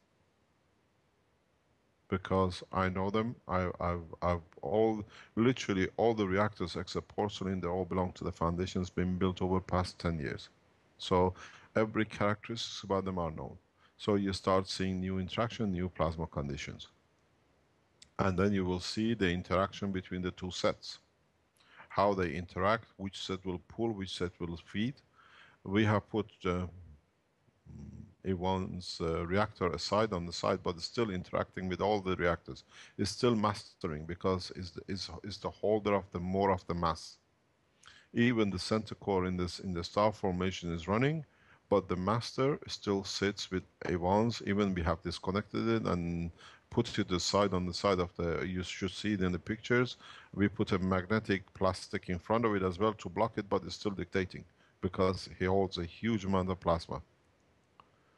So you got to understand, even in your works, in your labs, in what you research with, you have to understand the totality and interaction of the totality, not just following certain numbers.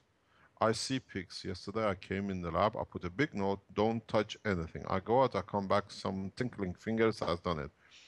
And I could not understand why. And they thought it's just a peak. It's not just a peak. And then we had to wait, and we achieved another peak, more than before. Is to see how figures operate and interact, and why, how long it takes, what strength comes up, why there was a surge. These peaks are irrelevant in the operation of the whole plasma, but these peaks shows dangerous positions in your structure and in your plasma setting, because these peaks are created when a massive amount of plasma is released in the wrong direction. The direction of the peak, how it's been achieved, it means something is holding. I'm not interested if you go to 0.12 or 13 or 100. If it's once to them it's achieved the peak, there's nothing. To me is a danger point. This to me is a loss of set. This is loss of a craft when it goes into a roll. But as knowledge seekers don't understand these things, so for me it's important to find these problems before we achieve lift. And this is, you look at the motor running, you look at the peak of the motor, you look at the behavior of the other motors. This peak, was it absorbed the energy by other motors or just absorbed by the environment? And how it showed itself on the second, what do you call it, a second meter or second detector, and how the other cores done.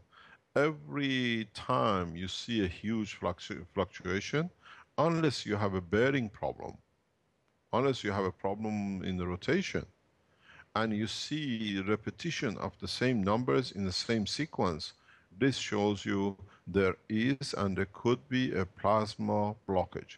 Plasma blockage is a dangerous thing. You try to avoid it. You try to stop it, because plasmas, we've seen it with Marco in the steel reactor, which has got the side detector on it.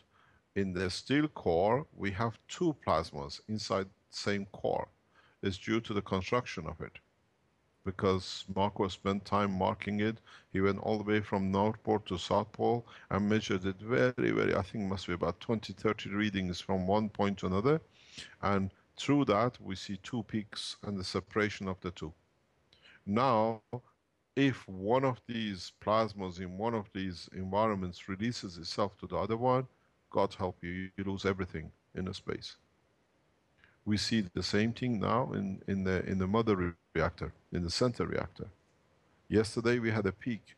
I'm not interested in that peak. I'm very interested in that peak from failure point of view, and why that peak came within matter of seconds when the outer core, or core number 3, suddenly dropped to 0.1 literally amp. You got to look at you got 3 motors running next to each other. The total weight of the construction of the reactor is 22 kilos. The total construction weight of the inner cores is about 9.5 kilogram.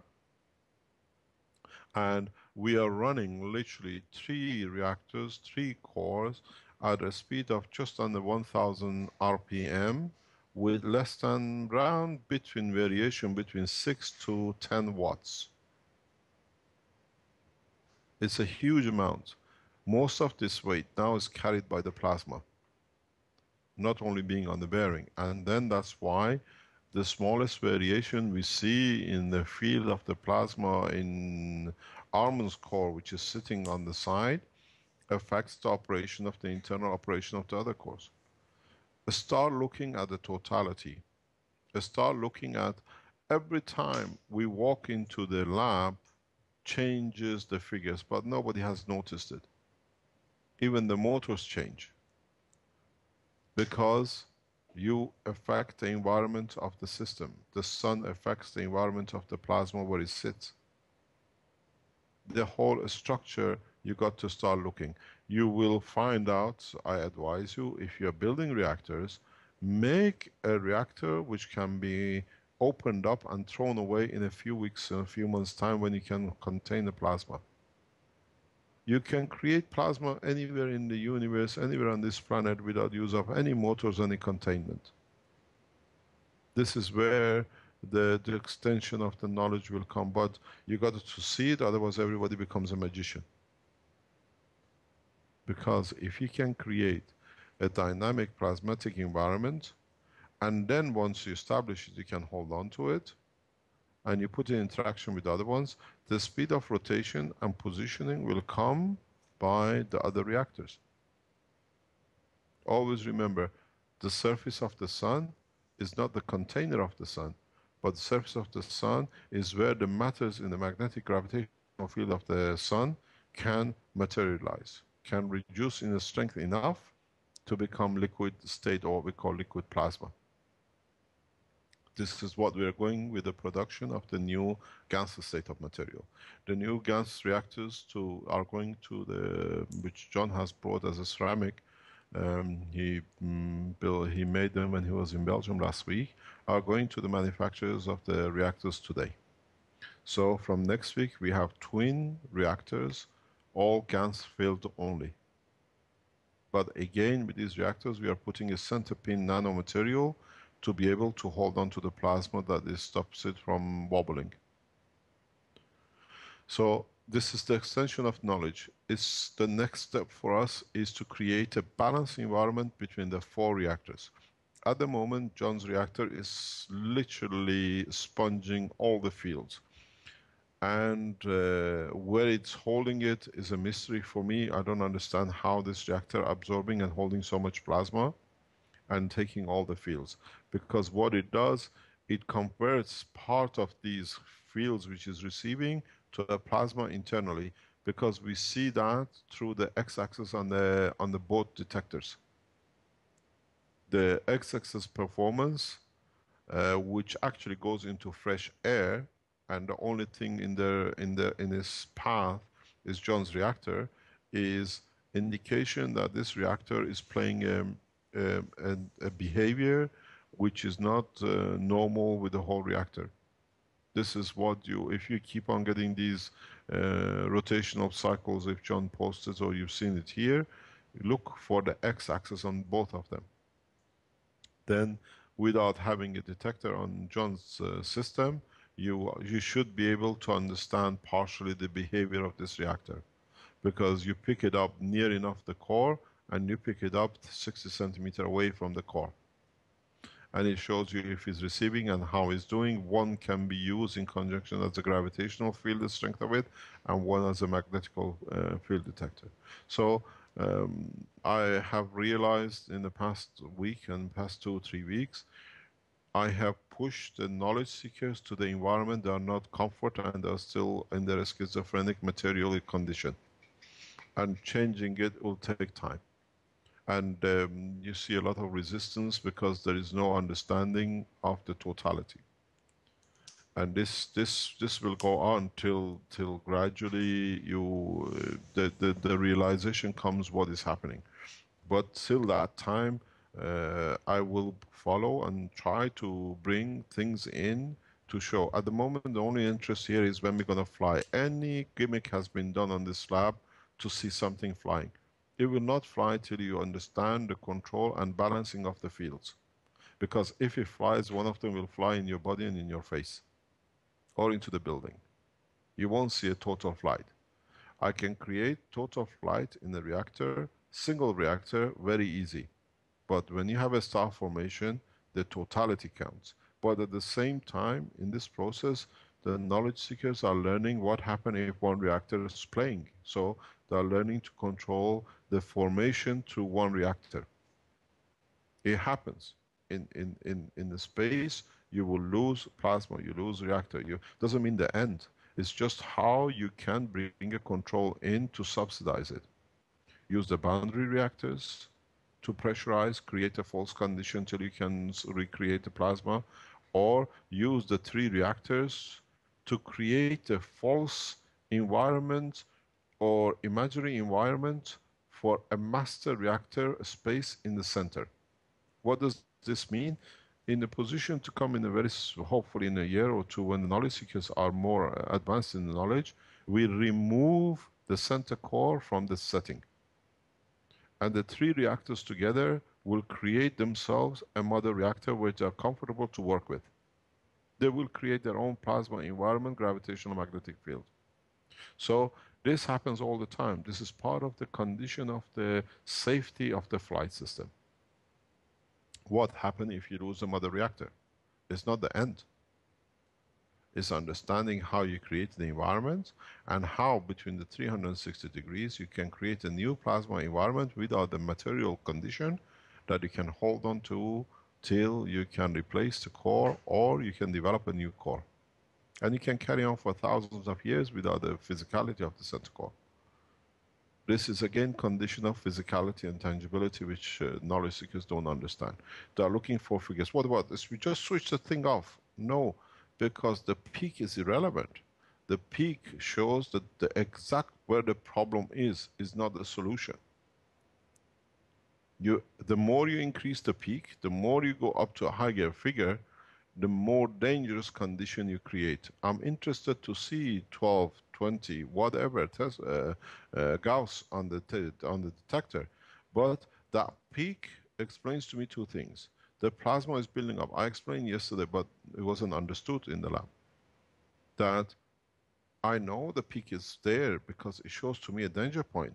But as the peak goes up, so does the flux, average flux between the whole reactors is going up. So the plasma is building up very gradually. But you have to look where the peaks comes, which reactor is creating the release of the peaks. And strange enough, when you look at the data, the peak still comes from the center core of the inner core in conjunction with almonds. It's the way the direction of the flow of the plasma indicates where it came and what caused it and what it is. But the knowledge seekers don't see it. To them it's just numbers, it's going and the thing is there and nothing happens. This is what you got to learn, to look at the overall data in respect and how it came about. We had, again, reactor a few times going back to 9, but we saw no surge, which this meant something in the center core released a huge amount. And we've seen this one again a few weeks ago when Ivan's reactor was knocked out.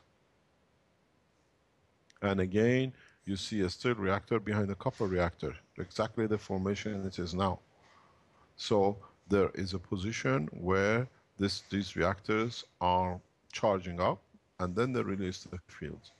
And then the direction of the flow on the y-axis explains to us what and how, when the lift will come. They are far away from lift. They achieved it twice they could do. Even last this week they were near to lift, but the lift was disturbed. I see it, but they have to learn. We are not going to do a magic show just to show a lift. No. It has to be learned. It has to be tested. We have to be able in a coming time, like a reactor in Canada or reactor in China, we have to be able to connect to each other to communicate. And it'll be instantaneous. But it'll come. We'll share you the knowledge it is. Part of this process has already started with Japan. The position now with the Keshe Foundation with Fukushima is we have started collaboration at a very high level to find a solution with Fukushima. It's done by the request and approach of the Japanese government and not the foundation. We did a test with thanks to Yukoko and the knowledge seekers, and now we have moved into a very straightforward, direct development and evaluation.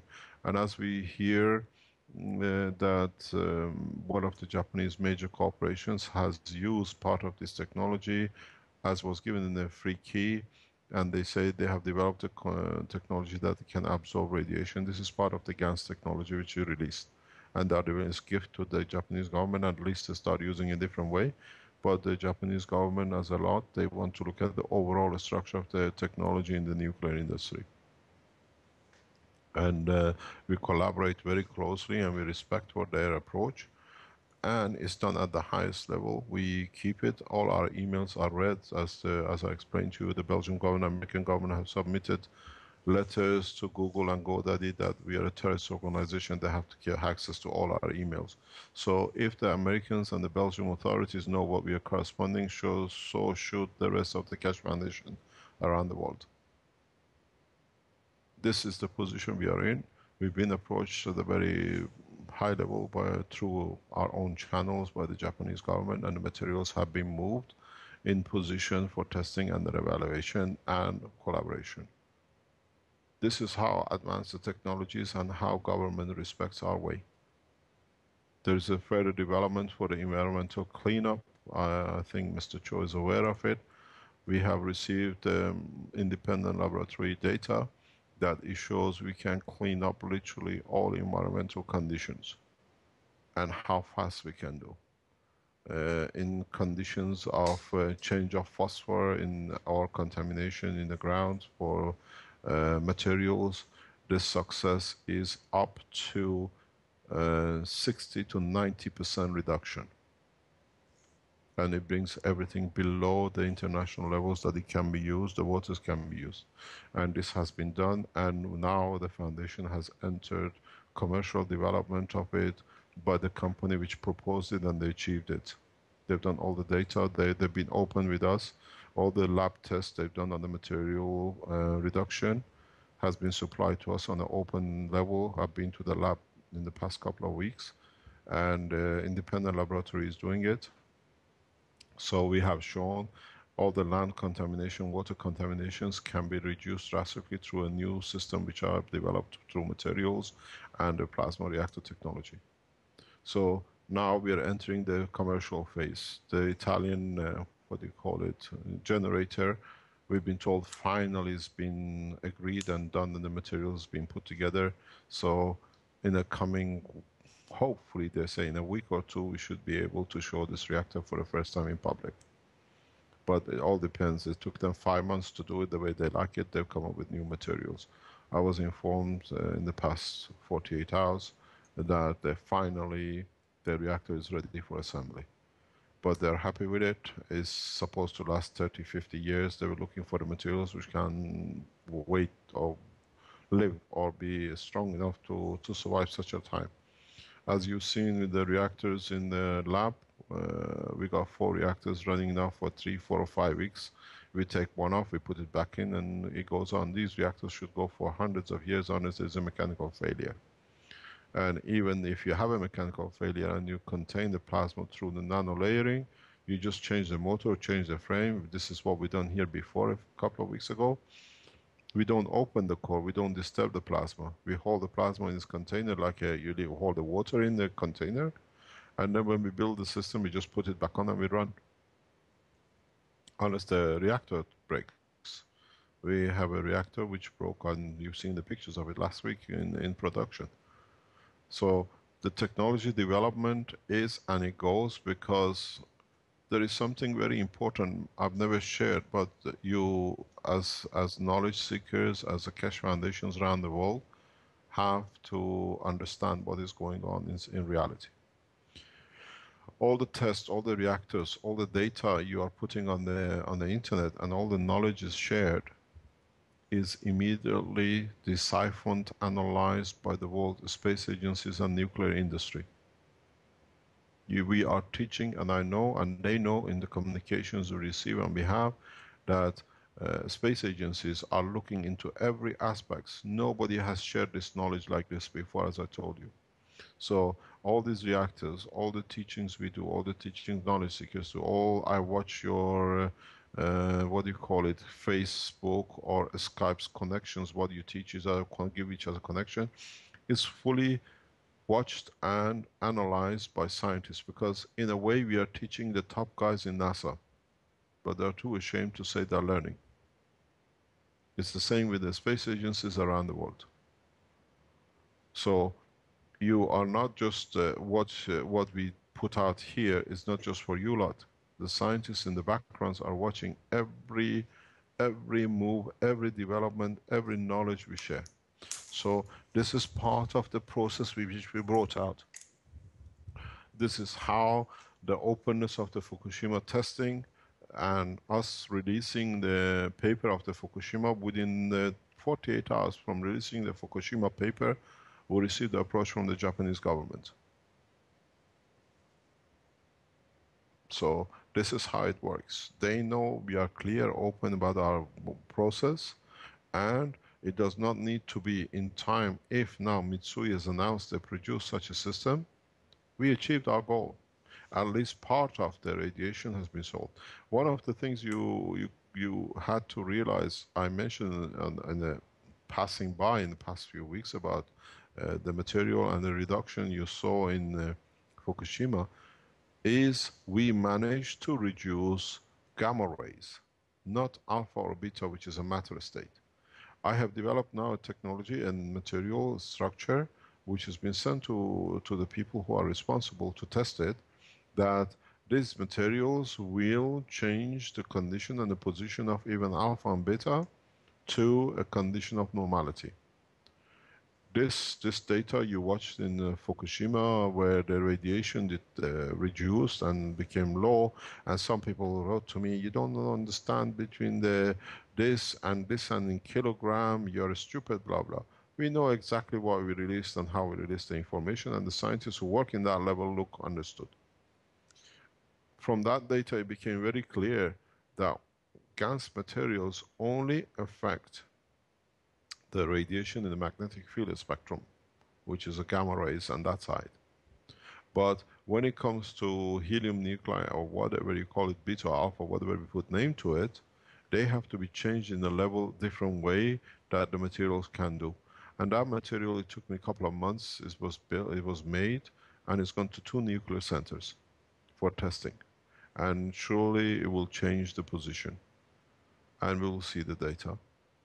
So the whole thing is working in a way we expect, and it'll be done the same way, and the teaching of it will go the same way. But the materials created, going from the GaNs to the nano layers to everything else, now you have to start understanding a new total science. And this total new science is very simple. For the first time, man has managed to change matter into a plasma, and at the same time has managed to take from the plasma and hold it the way he wants. If you don't understand the process, it's very simple. You put copper oxide or copper into caustic. You change it from molecular attachment to atomic nanolayer attachment. Instead of being matter connected, boundary at the same level with the high temperature and pressure. By making it to a nano, you made it magnetic field connection instead of physical boundary and connection. Now through salt, you made it to a GANs.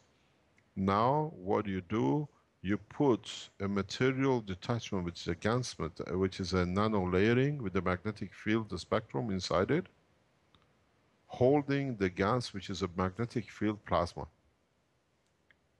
And then these magnetic field plasma, which is in a GANs state in the new reactors, themselves create a magnetic field to keep separate themselves create a black hole, what you call principal matter, in the center of your reactor. And now you come back a full circle to the point of the creation. So your center residual, by what Stephen Hawking through his stupidity said black holes absorb all the energies, all the whatever, and they leak nothing. Now through this nano layering, putting a GANs, and then these gases all create their own strong gravitational magnetic field. You create a center point in your reactor, which is very much like a what you call principal matter area, principal plasma area. And in that point, you share the fields between all the environments within that core. So now you don't need physicality of the matter to hold on to the plasma and move within the space of the universe. This is what the knowledge has done. You, as knowledge seekers, they never understood. And you, as people who follow this Keshe Foundation, you are looking for matter. Now, for the first time, you understand. The same as you created magnetic field gap between the atoms in the nano layer, now you create the same magnetic field gap between the layers of the GANs, because now it's a plasma. And then this center part between the sphere, which is just a ring inside the ring, in the center carries the same field strength, more or less, of the principal energy, principal matter magnetic field. So you created the confinement. Then now you try to squeeze and open this plasma in the center of your reactor. Then you understand that travel in the space becomes irrelevant of time and the space. But you got to understand the process. You got to understand where the technology takes you in other directions. For the first time, as a system, we have put a system out this week, about 2 days ago, where we have created possible up maybe 6 million combination of amino acids to be produced in one system to cover any need of the man for amino acid reproduction for a neurosystem or for reproduction of cells. What this means is that the knowledge is knowledge for humanity can be released, that we can produce through a specific organization neurons in the body or fibers in the body as is needed. So the development of what we call the health programs and the production programs has moved from the GANs condition into another level in another direction. So now you can produce different type of amino acid using the technology according to what the body needs. If the results are correct, which we hope it is, it looks to be a hope, then we release it. Doesn't matter irrespective of who tells us what you're doing. We don't enter health. We are there to support.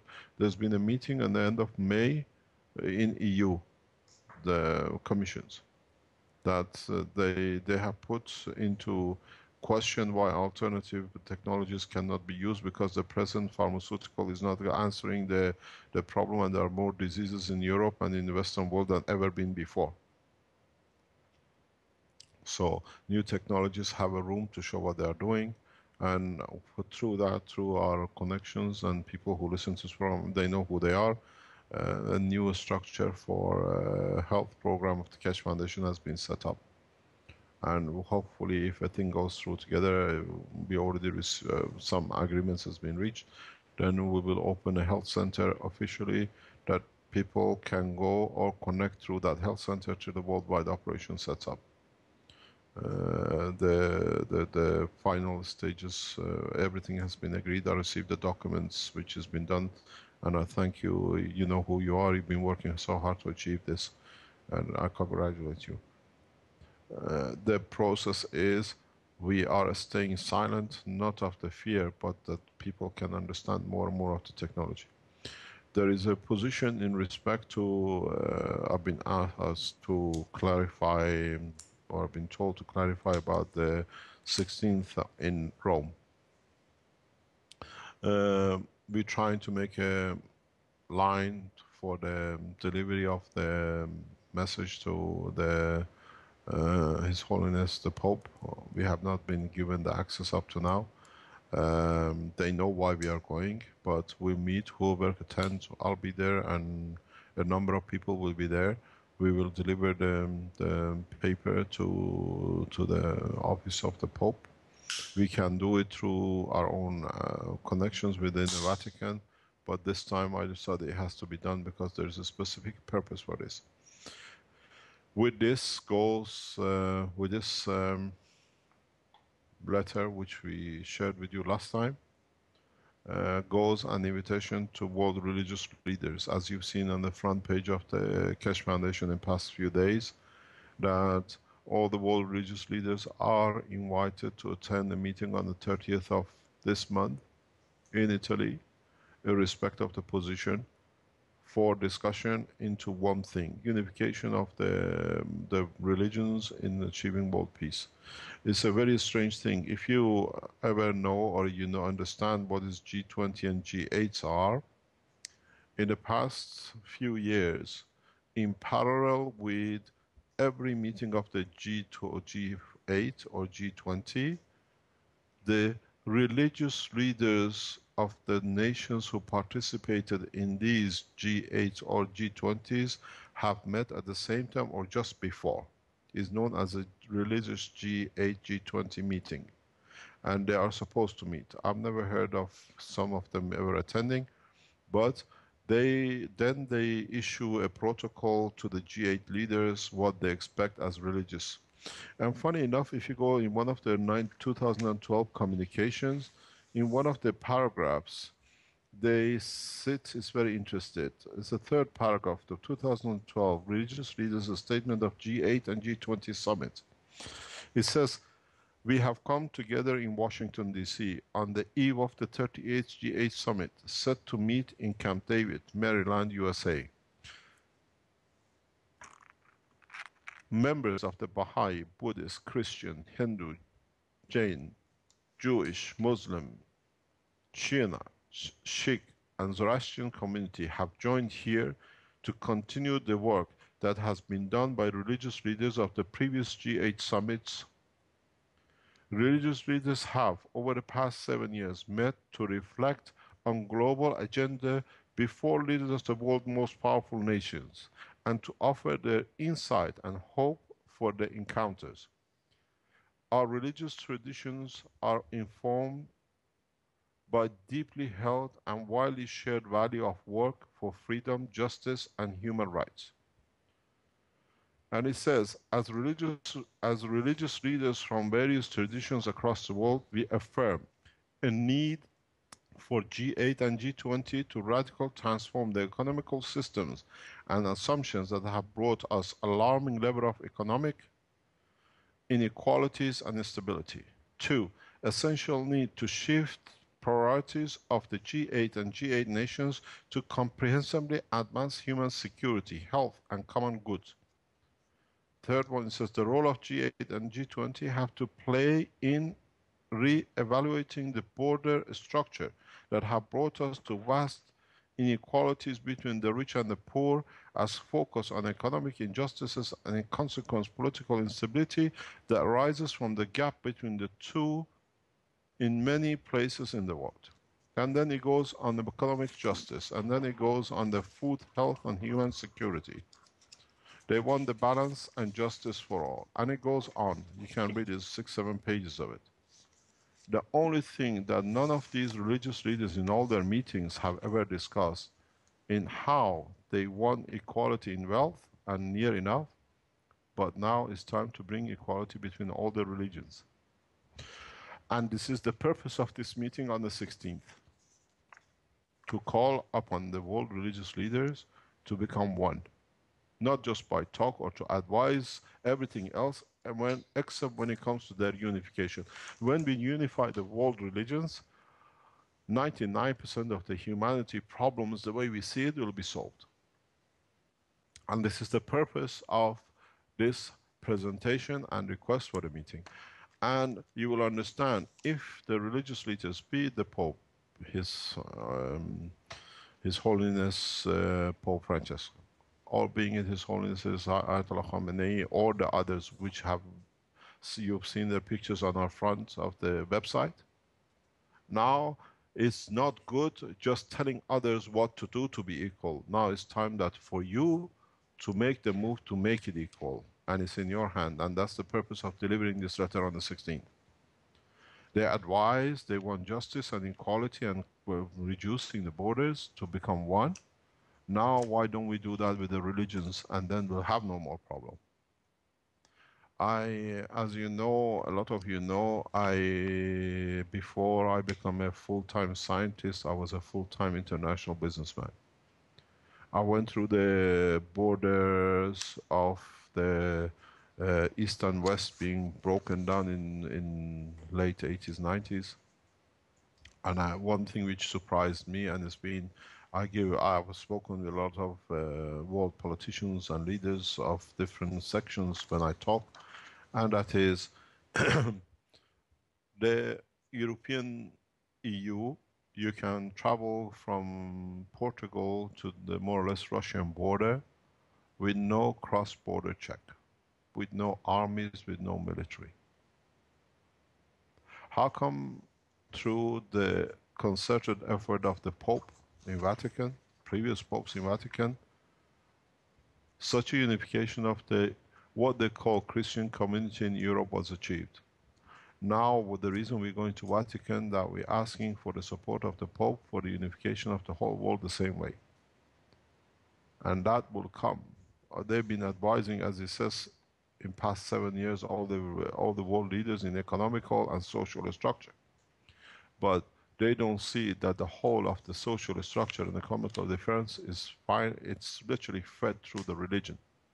So if we make all the religions want to work in one target, we don't need any national borders. We don't need any, as they said in their letters, we don't need any armies. The money is spent, which has become what they call it, it became a term in mid-1990s. As the European countries closed their military bases because there was no more East and West, there was no more phantom nation of Eastern Bloc to fight for, they called it a peace dividend. The peace dividend was that armies of tens of thousands in each country became a few thousand, and now most of the countries have part-time soldiers, just in case, and that just in case will never come. Most of the time we see these armies are used in Africa and other war zones under the banner of United Nations. Why don't we send this through the unification of the religions throughout the world? And this is the purpose of this letter on the 16th. And I just make something very, very clear. I know a lot of these talks get transcribed and a lot of listened by a lot of world leaders. If the world religious leaders do not come to agree on this very soon, the way we released the key which we gave to the government to start the share of knowledge, we will release such a knowledge that religions become irrelevant. And this will be in a matter of very short time. The position is very clear. We don't, the handing over of the letter to the office of the Pope, if they accept it or not, is just, again, the habit of man and physicality. We have moved the souls and we'll achieve what we planned. We have to show we've been there or we go there. But in fact, we have put everything in motion that if need be, we put an end to name of God in different religions on this planet, that all become one. As I've said, the invitation letter has gone out this morning. It's getting done by our webmasters in Tehran in a beautiful form. And it reads, as part of this invitation letter, on behalf of the humanity, please accept this formal letter of invitation to request the honor of your presence at the meeting of all men's world religious leaders as men of God to attend this meeting in their clothes of the man and not as in their path of belief robes for unification of the religions of the world. We deliver this. It'll be hand delivered, it'll be delivered in different forms to all the world religious leaders for the 30th meeting. They attend or they don't attend, we do our job. As I explained to the knowledge seekers, when you run a reactor on the floor, you don't look at the physicality of the outside. Inside it there is a plasma, and as you've seen, the plasma within the structure affects one in one side, the other two detectors. So if those who sit in the holy places and they think they become untouchable because of their physicality, we have already reached your souls. We created the soul, so we have reached it. The same as we can change the behavior that you've been discussing this morning with other knowledge seekers in respect to how you change a small gas and you see the change in other reactor, the same thing has happened to your souls. The choice is yours, not ours. The choice is the change in what it's been set up to do. So this answers what's going to happen on Monday. We'll be there. I'll be there, and the handing over, accepted or not, even if you have to put it on the floor of Vatican and walk away, it means it's been received. That's the purpose, because the people at this level have to be reached through the appropriate ways. I explained this to the knowledge seekers, one of knowledge seekers, a couple of them recently. This is very simple. The people who stay and head the houses of God are the leaders of the worship houses, whatever name you put on them. People do not go to the house of worships, be it the church, be it the mosque, be it the temple, to church for the priest. They go there to share their souls with the one who they accepted the responsibility for their soul, be it Christ, being Muhammad, be it Zoroastrians. So when we deliver the message on 16th to Vatican, and the invitation which goes to all the world religious leaders, which is now getting done by the Keshe Foundation team in Tehran very rapidly. I hope they'll have it ready. It's nicely been told. It'll be very nicely set to fit the position of such a man. It's just a symbolic. This is one of the reasons I was explaining to my wife. Says, have you heard about this priest in England who says he didn't know raping a child was a crime? If you go on Facebook, you can read about it apparently. So if the man still sticks to his own, using the house of God for his own end, so we have to change the end, which means it has to become one. Then everybody knows raping a child is a criminal offense. The same as that's now what is discussed in the church in England with this. Apparently, he's an archbishop, is a very high-ranking priest giving evidence in the court. Then he explains, if the highest priest in the country does not know that raping a child is an offense, then God help the King of Belgium. No wonder he's up to all these no-goods. Because he's been advised by the wrong people. So the Monday's meeting in Rome, you can attend, but what you bring is your soul, not your physicality. Mr. You don't Keshe, need to be in Rome. Yes, Yes? could you talk about what people can do who can't attend at Rome, and what they might be able to do from their own home country or their home city as a way of supporting this event? It's not supporting. You're supporting yourselves and humanity. You're supporting your ways. Make a copy and give a copy to the priest, to mullahs, to anybody who you pray or go on your worship to. Send a copy to all the world religious leaders and to the old world governments. We will post this invitation within the next few hours, most probably once our webmasters in Tehran confirm it's been put in order. So It means by the time we get to Vatican most probably, as we've seen with the Belgian police, how our Chinese colleagues bombarded the whole thing, that they sent a letter to other police forces trying to find out how come they're receiving so much email from China. What's happening in China? This is the word they said to the guy when they asked him a question. So all you do, just send all these emails as fax or emails. Yes, Mr. Cho knows what's happening. The Chinese community, Keshe Foundation, are one of the very strong, solid supporters. And the way what they did, they literally rocked the whole foundation of police organization in Belgium. I think that's Yeah, kind Mr. Cho of knows. it's kind of funny and I ironic. can tell you, yes, but I can tell you something very interesting. I have to say this because he's a very hardworking gentleman for the foundation. Emmanuel in Malta was questioned about this. They wanted to know what's happening in China. In Malta, police wanted to know what's happening in China. This is how the power of the foundation has found its ways. So this is what you got to do. You do it for yourselves, not for us. We are just a tangibility for a few hours on this planet. The whole change has come in the biggest problem with the Keshe Foundation is, as I always say, till people clicks on them, is that we are not Greenpeace to fight or another peace organization or another religious names under. We have brought a technology which forces peace.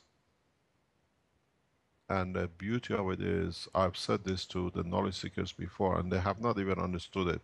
To them, it's just a wind going through their ears. What has happened here in past 2-3 months has shown that the knowledge can be shared and given to man irrespective of color, religion, race, anywhere in the world without any money be paid across the table. There is no need for patent. But if you produce a system that some can share, you can benefit by it. But because everybody else can do it, you cannot charge thousands of euros for a few dollars. And this is the whole change which is coming. So on Monday we meet in the center of Vatican by the needle, what I call the needle. The obelisk, it's called technically, I think. Obelisk, yeah. It's been put there it's been moved to the center. There was a reason moved to the center, and there's a light on the top of it. And that is to show the new light for the humanity. So we meet there, whoever is there. At least I know there are 2 people. There is me and my wife, and whoever is going to be there. The numbers will enforce the belief in world peace, in the peace through religions. And then we'll see what the next be. So if you are in your country, in a way through praise, or send your soul to the world leaders, that they receive it, that they become rich enough that they don't need to be enriched, and through that they'll see the channels and the ways of peace. Give the letter, because most of these priests are physical. They have something to read, to report back to their popes or to archbishop or to the imams and the head imams, that they understand the time of change has come. If they don't do it, this time we do it, because, it's a very funny situation.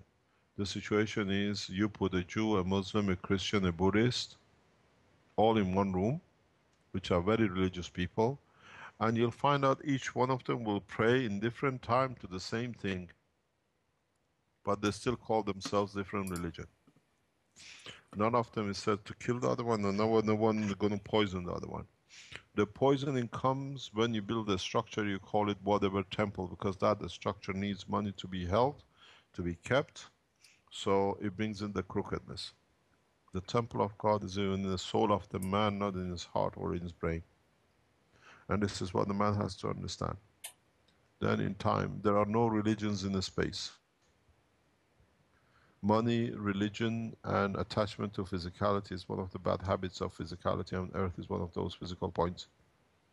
So when you meet yes. Just so we can be completely clear, you would value the supporters of the Keshe Foundation to take the paper of In My Name and the other latest paper to their religious people in their communities. Can I say that? This is what we'll be doing. This is what we'll be doing in Vatican. The message is clear. So Every we one can of do it you is a locally Messiah. as well then. Of course, this is the whole thing, because then they has to go up. But the meeting is set up for the 30th. It'll be done at the Keshe Foundation headquarters here.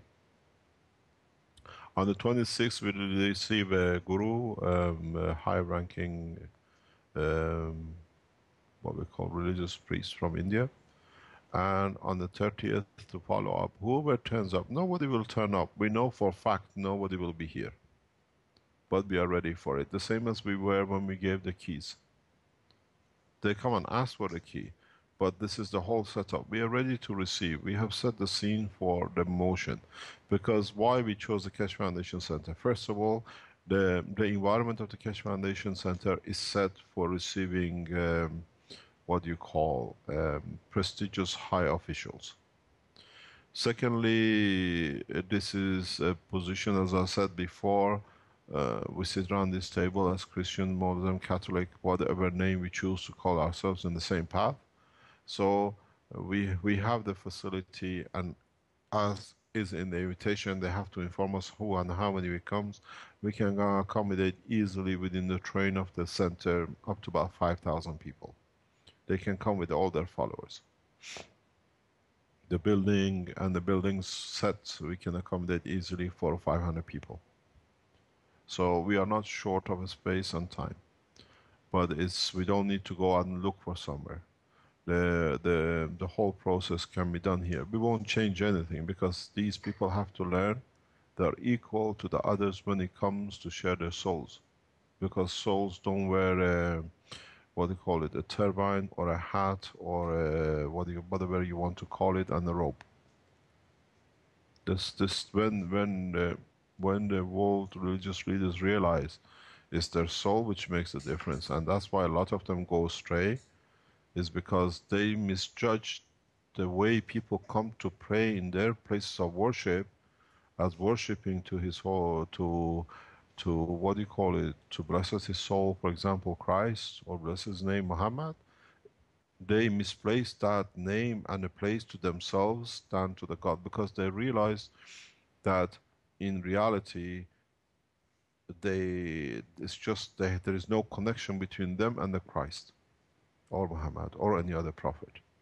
And this misplacement becomes that they see themselves as one, so they think just because people come to the house of worship, they come and are important because they stand there. They are nothing. People don't look at the priest, they look at the soul of the man who they made a contract in their souls with. And this is where the whole religious leaders have misplaced their names and their trust of the people. They lost it. So you don't go to the church to pray for the priest. You go to church to share your soul with the Christ. This is the one you made contract with. The same as the reactor in the center of the system. Is this connection and is sharing his field is with the center core and the other two, not with a reactor which is running another galaxy by another reactor by the spaceship. So this is where the misjudgment and misunderstanding of the priest has come, or religious leaders have come. They don't understand people go to the house of God or to any temple to pray and share their soul with their whatever they want to call. And then when they realize that all of the souls of the prophets are the same, then what's the difference? Christians go to the what you call Muslims, and the Muslims to the Jews and the rest. I learned this very early stage of my life. As you know, I'm half Jewish and half Muslim. I come from that kind of background. And the funny enough is, when our family, the Jewish family, come to England to stay with us, and we couldn't find Jewish kosher meat, they say, we only eat halal. We had to go to the Muslim shops to buy halal meat because it's the same. How come the food of the man can be the same, but not the same God? Mr. Kesh? They know it, but this difference has made it to make money. Who's wearing a more gold line on the turbines and how many more accounts are kept. So on Monday we meet in Rome at 11 o'clock by the needle. I hope this will be a needle of peace than anything else. But irrespective if they accept our letter or not, the letter will be left on the floor. Somebody will pick it up because the soul will do its job. As you know, I repeated again, 21st of April, 2 years ago, after the meeting of the world ambassadors at the Keshe Foundation in the center, within 24 hours, His Excellency President Obama started a procedure for people who give information to Iran and the rest of it, and it was mainly targeted towards Keshe Foundation because of the transfer of technology to Iran, which they refused to accept. I did not fight with him. I did not go out and attacking. I just wrote a letter. How come the president of a nation has become, what do you call it, judging that what technology can go to where or whatever. And you saw it less than 8 months later, on the day of his inauguration as a president, received a communication that they would like to receive the technology on the USB stick. So we prayed for the soul of the presidents. The priests who are more closely, who are really priests and close to the soul of the prophets, they are much easier game to play with because they understand the consequences of it. They don't need to go in G8's meetings as the world religious leaders to advise everything else except their own boundary. Now the boundary of the religions has opened up. If you want, as it says in this letter, they want equality, near equality for economical between them. And what they say, we have brought us to vast inequalities between the rich and the poor. So this has become the same. If you understand the inequalities between rich and the poor, it should be much easier to understand inequalities between how you develop these inequalities just by the name of somebody who you like to attach yourself to. So on the 16th we will be in Rome. There's a huge concern about my security. It's been mentioned, but that's with the Italian government what they do. But that is the physical position is irrelevant. Wherever you are, leave it on the street in front of the mosque, or give it to the man of God in any shape which is crossing, or give it to a monk. It will be the same. But at the same time, don't give them the letter. Letter is just physical. Give your soul with the letter. You see, it will reach before the guy even reaches to accept it. Mr. Kesh, Elia wants you to know that there's a Bulgarian event that's supporting the Keshe Foundation Vatican situation. They're organizing an event in Sofia, and at the National Theater fountains, apparently. They'll hold a procession in support of the coming desired peace and so on. So she just wanted you to know. Thank you very much. But it's got to be done according to all levels. But there is something which I go one step further.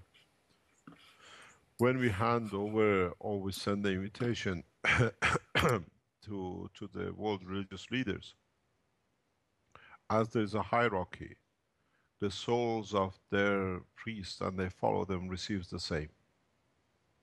So it's not exclusive. This is the channel we'll use. We'll take the humanity to a new level of understanding of the operation, of how things are done. This is the same as I said before. This brought a lot of pain to a lot of people, but the truth sits in the same as it is. As we say, they call it. It's in this. If you read this 2009 religious letters, it speaks about the spring uprising in the Middle East. I'm ashamed to read this, even it's written by the religious leaders. This spring uprising brought a lot of death for a lot of fathers, mothers, sons, and daughters. A lot of bullets were used supposedly by the Muslims against themselves, against their regimes, or whatever excuses. Strange enough, as I said before, the payment of the penalty for this will be paid in the houses, in the homes of the directors, the manufacturers, and the developers of these guns and bullets in the Western nations who produced them, and even the scientist who designed it. Whoever designed the latest rocket or the latest gas mask to kill as much as he could or whatever they could do, the scientist who designed it, his soul has to pay for the death of the man on the street of the spring uprising. This is how much it shows that the religious leaders have not even understood.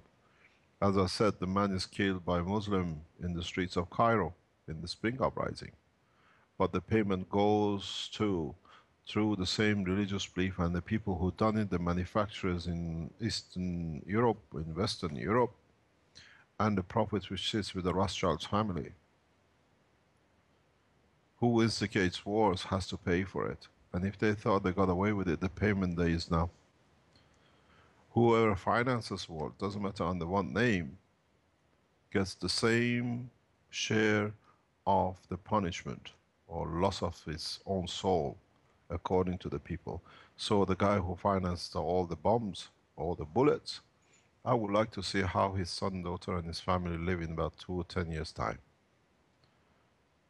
This is what I wrote a letter, if you remember, was used to be on the forum. This is called the blood money of the education and the blood money of the food. This is what has to change. If Western Europe could have a peace dividend, no bullets, no armies, how come the armies and guns are sold to the rest of the nations to defend themselves? Why can't the religious leaders put an end to it and it's done? Why one nation has to be used as a scapegoat or as a a stick for the others to buy as many arms? As I said, I made a very direct objection to the travel of a couple of prime ministers on a special trips to somewhere just to sell arms and come back. What does this arm mean? They're sold, they have to be used, the wars have to be created. Who financed these arms to be made? That they don't buy the guns cash payments, It's paid by installments, somebody finances. And the one who makes the profit sits within any name of any family. You call them, you become fashionable, you call them Rothschilds, you call them Illuminatis, you call them church or whatever. The man who makes the bullet wants the wage tonight to feed his child. And the man who uses the bullet can only pay in 20 years' time. Who finances it in between? The man eats in the house that he made the bullet. This is where the ethics of the soul comes in, and this is what we're going to emphasize. And we can deliver it. Slowly, the technology, with the science, we deliver it. This, as I said, we are not Greenpeace talking about it. We're delivering a technology and letting man on the street to understand. This is what I explained to knowledge seekers once or twice this week. We haven't brought the elite scientist here to run a reactor. Normal people, normal scientists, normal men of intelligence, and the rest of you around the world are doing the same thing. So it does not need to have a title. But we show that the normal man on the street can make enough food and set the system for himself to create energy and the rest. A lot of people are waiting for, as I said, the mobile phone for it to feed them. But they understand the battery in the mobile phone gives them the GANs, and the GANs gives them to be able to produce a dynamic reactor which can produce whatever they like. A lot of people touch the the fat. They don't understand the next step. So we have to speak the language of a child as it is. You can't tell about a space technology to a 2-month-old child in a cot. So we have to speak the language as you understand. Now you understand further, as I explained today. The thing is not to make the GANs stop, but now you understand the next step. The GANs itself, if it's used the right way, the right direction, now you understand you can make with it, you change the plasma into a field, and fields are packages. You can make whatever you like from it. So this is the process of the creation. So now we go to Rome. We put the letter on the floor of the Vatican if need be, but that's the problem between the people there and the others. And whoever attends, come with your soul. We carry the paper for physicality. Or bring 1 or 2 copies to give to the others, that by seeing it you transfer your hopes to their soul. Any questions? Mr. Kesh? Hello? Yes? Yes, I my name would is like to Nicholas, and finish I do this have a question. process. Yeah, I would like to finish the process today with no questions about the reactors, because we have done enough of it. As we go into the 16th, if there's any question about the Rome or what we do for the World Peace Treaty, I'll be prepared to answer those. Yes, I do have a question, sir. Yes. What is the spirit, and what's the difference between the spirit and the soul? None.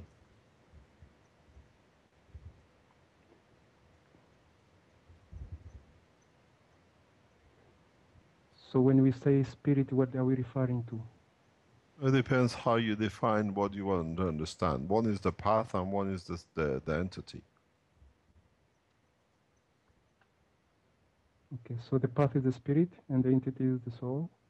The soul.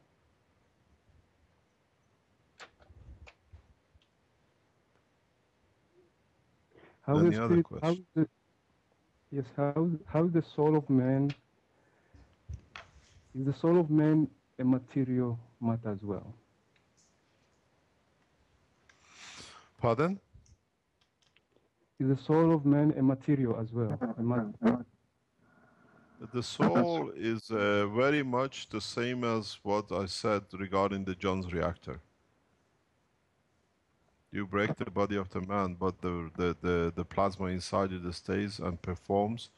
You see, if you translate it in a very simple way, when we put the reactor, we put a motor to it, we dictate its rotation and everything else. We decide how much gas we feed it and how much rotation and speed we put to it.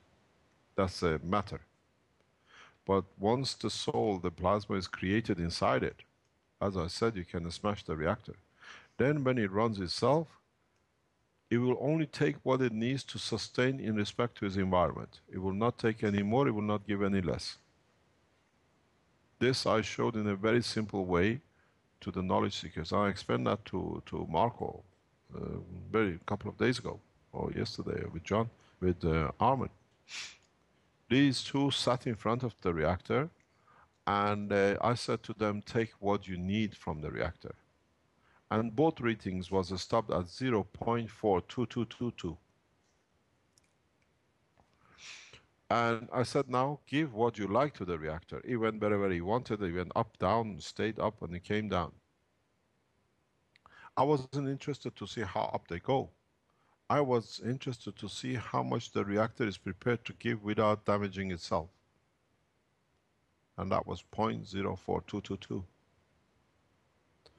A system, a soul takes what you like in respect of the physicality, and it gives as much as it can give to sustain his own existence, but he will not steal. He can take and show huge numbers, but it only takes what is given. And this is the process of the soul. The physicality is irrelevant. These reactors, why do I keep on telling you from day one, when you build the reactor, when you feed the reactor, every time you feed the reactor, you create a new condition of existence. Pray for them. Give part of your soul to them. Then you understand the reason. Because very soon you will see even this elaborate system we create, because for man to understand has no meaning. Because how does the man there was align his soul? Pardon? How does man align his soul with his physicality in order to? A few people have reached that position. Few physical beings have ever reached that position. And even some who did achieve, they lost their track because they saw themselves as being the creator. And that's when the line disconnected. The same position as I said with the man who goes to the house of God to pray, doesn't go to pray for the priest, but the priest thinks he's God now because they come to the house. And this is a misconception. We had the same thing in Cash Foundation 2 years ago. I called it a coup d'etat. I gave a talk and I wrote a paper about it. Few people came close to the foundation. They saw, oh, this guy can make millions and is not giving it away. What did they do? They went, they made a page on the Cash Foundation, which we realized later on by our enemies of the foundation, the way they helped us, that the Cash Foundation will return all the deposits for the medical systems if you want to ask. And then they said, oh, we will accommodate their gender in a hidden email which was going across each other, which we had access through declarations. By accident, he just called me and said, what's going on here? They want to share all the benefits they earned from the... They thought being close to the foundation and the way we work, now they became the owners of the foundation and they were going to kick me out and run everything themselves. They know who they are. So it's normal. The people, when they come close and see something, they want to be in charge of and control it. And it's the same misconception with the priests. And whatever name you call to them. Priest to me is the man who guides the man in any name of any religion. So this is a misconception. So these people get, they don't see that the worship is to the Creator, not to the man who stands there with the elaborate colors of clothing. This is what you understand when you close. This physical body has no connection. And if it's hard to understand, if you got one reactor, make a second one and see how it behaves to the other one. Any other question? Yes, when the reactor, when the knowledge seeker try to give or take something from the reactor, what are they giving and what are they taking? And if it's love, if Just it's the their soul. fields. Just the fields. If I need to absorb to stay, I absorb. If I receive too much, I reject. But I found the balance. It's the process of you see when you're in the soul, when you look at the reactors, one is steel, one is plastic, one is ceramic, one is copper, one is steel. But at the end of the day, we have created a plasma. We don't call it the plasma of the steel or plasma of the plastic, because that plasma, it's the soul. And this is what the man don't understand. The physical appearance has no relationship to what is created as the soul of the man or any creation. And it takes what it needs and it gives what it needs. You can't distinguish it. It doesn't go, I don't say the plasma in the reactor of the white one, which Armand runs it, is different than the reactor of the other one. Because internally it's all plasma, is unit, is one, and that's the beauty of God. Next question. I think we had enough. It's about 11:30. I wish you all the best and all the lucks. Whatever you do, pray for the world religious leaders this time, that their soul reaches their own physicality, as we did with His Excellency President Obama. We need that. We know no religious leader will attend the 30th, but the soul will move and will achieve what we achieved, the same as what we share. We gave the keys to the world governments, they hid it, and then now we give it to the man. Everybody is producing reactors somewhere, somehow, and now we show you more and more than all of you produce reactors. I think that's a great twist to have people pray for the souls of the top religious leaders of the world. That's a great twist on things. Because even if you pray for the priest in the corner of your street, his soul is connected to the Christ, and through him you reach the top priest. Don't worry. Right. This is what you gotta understand. When you let me explain something, and I'll let you answer the question. When you pray, you give part of your souls to the man. You channel yourself to the Creator. In a way, you open a deposit bank for your soul. And then when you're in time of trouble, you go to the house of worship of whatever name, every once a week or whatever, and you pray to whatever, whoever you believe in. This is a little bank you open, you put some of the fields there. And then in time of trouble, you go back to the same house. God, my child is sick, or I have no money. You come out of the church, your child is better, or you find a lump of money on the table, or some business comes out, you get better. In a way, it's not the God who answered you. It's what you invested yourself in yourself that is come back to you. And through it, to the soul of the man who has no need.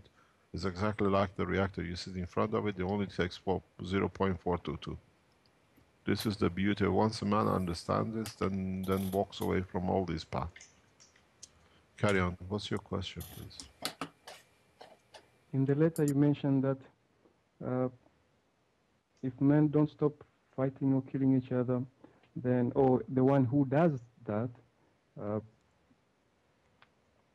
God or the soul will be distanced from him, or the soul will stay away from that person. What does that mean? The payment, there is no punishment. When you don't receive, is punishment enough? If I can give you an example, you tell your child, if you are naughty, you have no ice cream. Even the ice cream is in the fridge or in the freezer. It's not that you're going to destroy or punish or beat the child. It's just that ice cream is there when you are ready to enjoy the pleasure of it. That's all you do.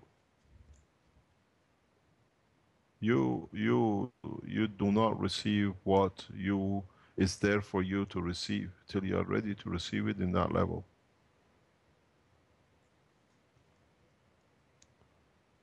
There is no punishment, there is no hell, or there is no heaven as man is made to be frightened of. You make that receiving or not being elevated to that position. This is the problem we have in the cores in the reactors now. We cannot elevate them all to be the same that they can move together. Until they don't unify, they will have problem in loading it till they find a way to unify. Because the soul of the people in the lab is not the same, is not become one. Because when it becomes one, the system will go. This is what I explained. I put a ball on the table on the top, but nobody has understood it. It's not the unification of the fields, it's what you put in there to be united. The operators of the reactors, operators of these systems don't understand one thing. It's not just the plasma in the reactor. Your soul is part of it.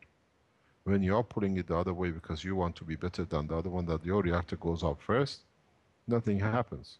How can you fly when you tie the plane to the ground and put a couple of chains to it?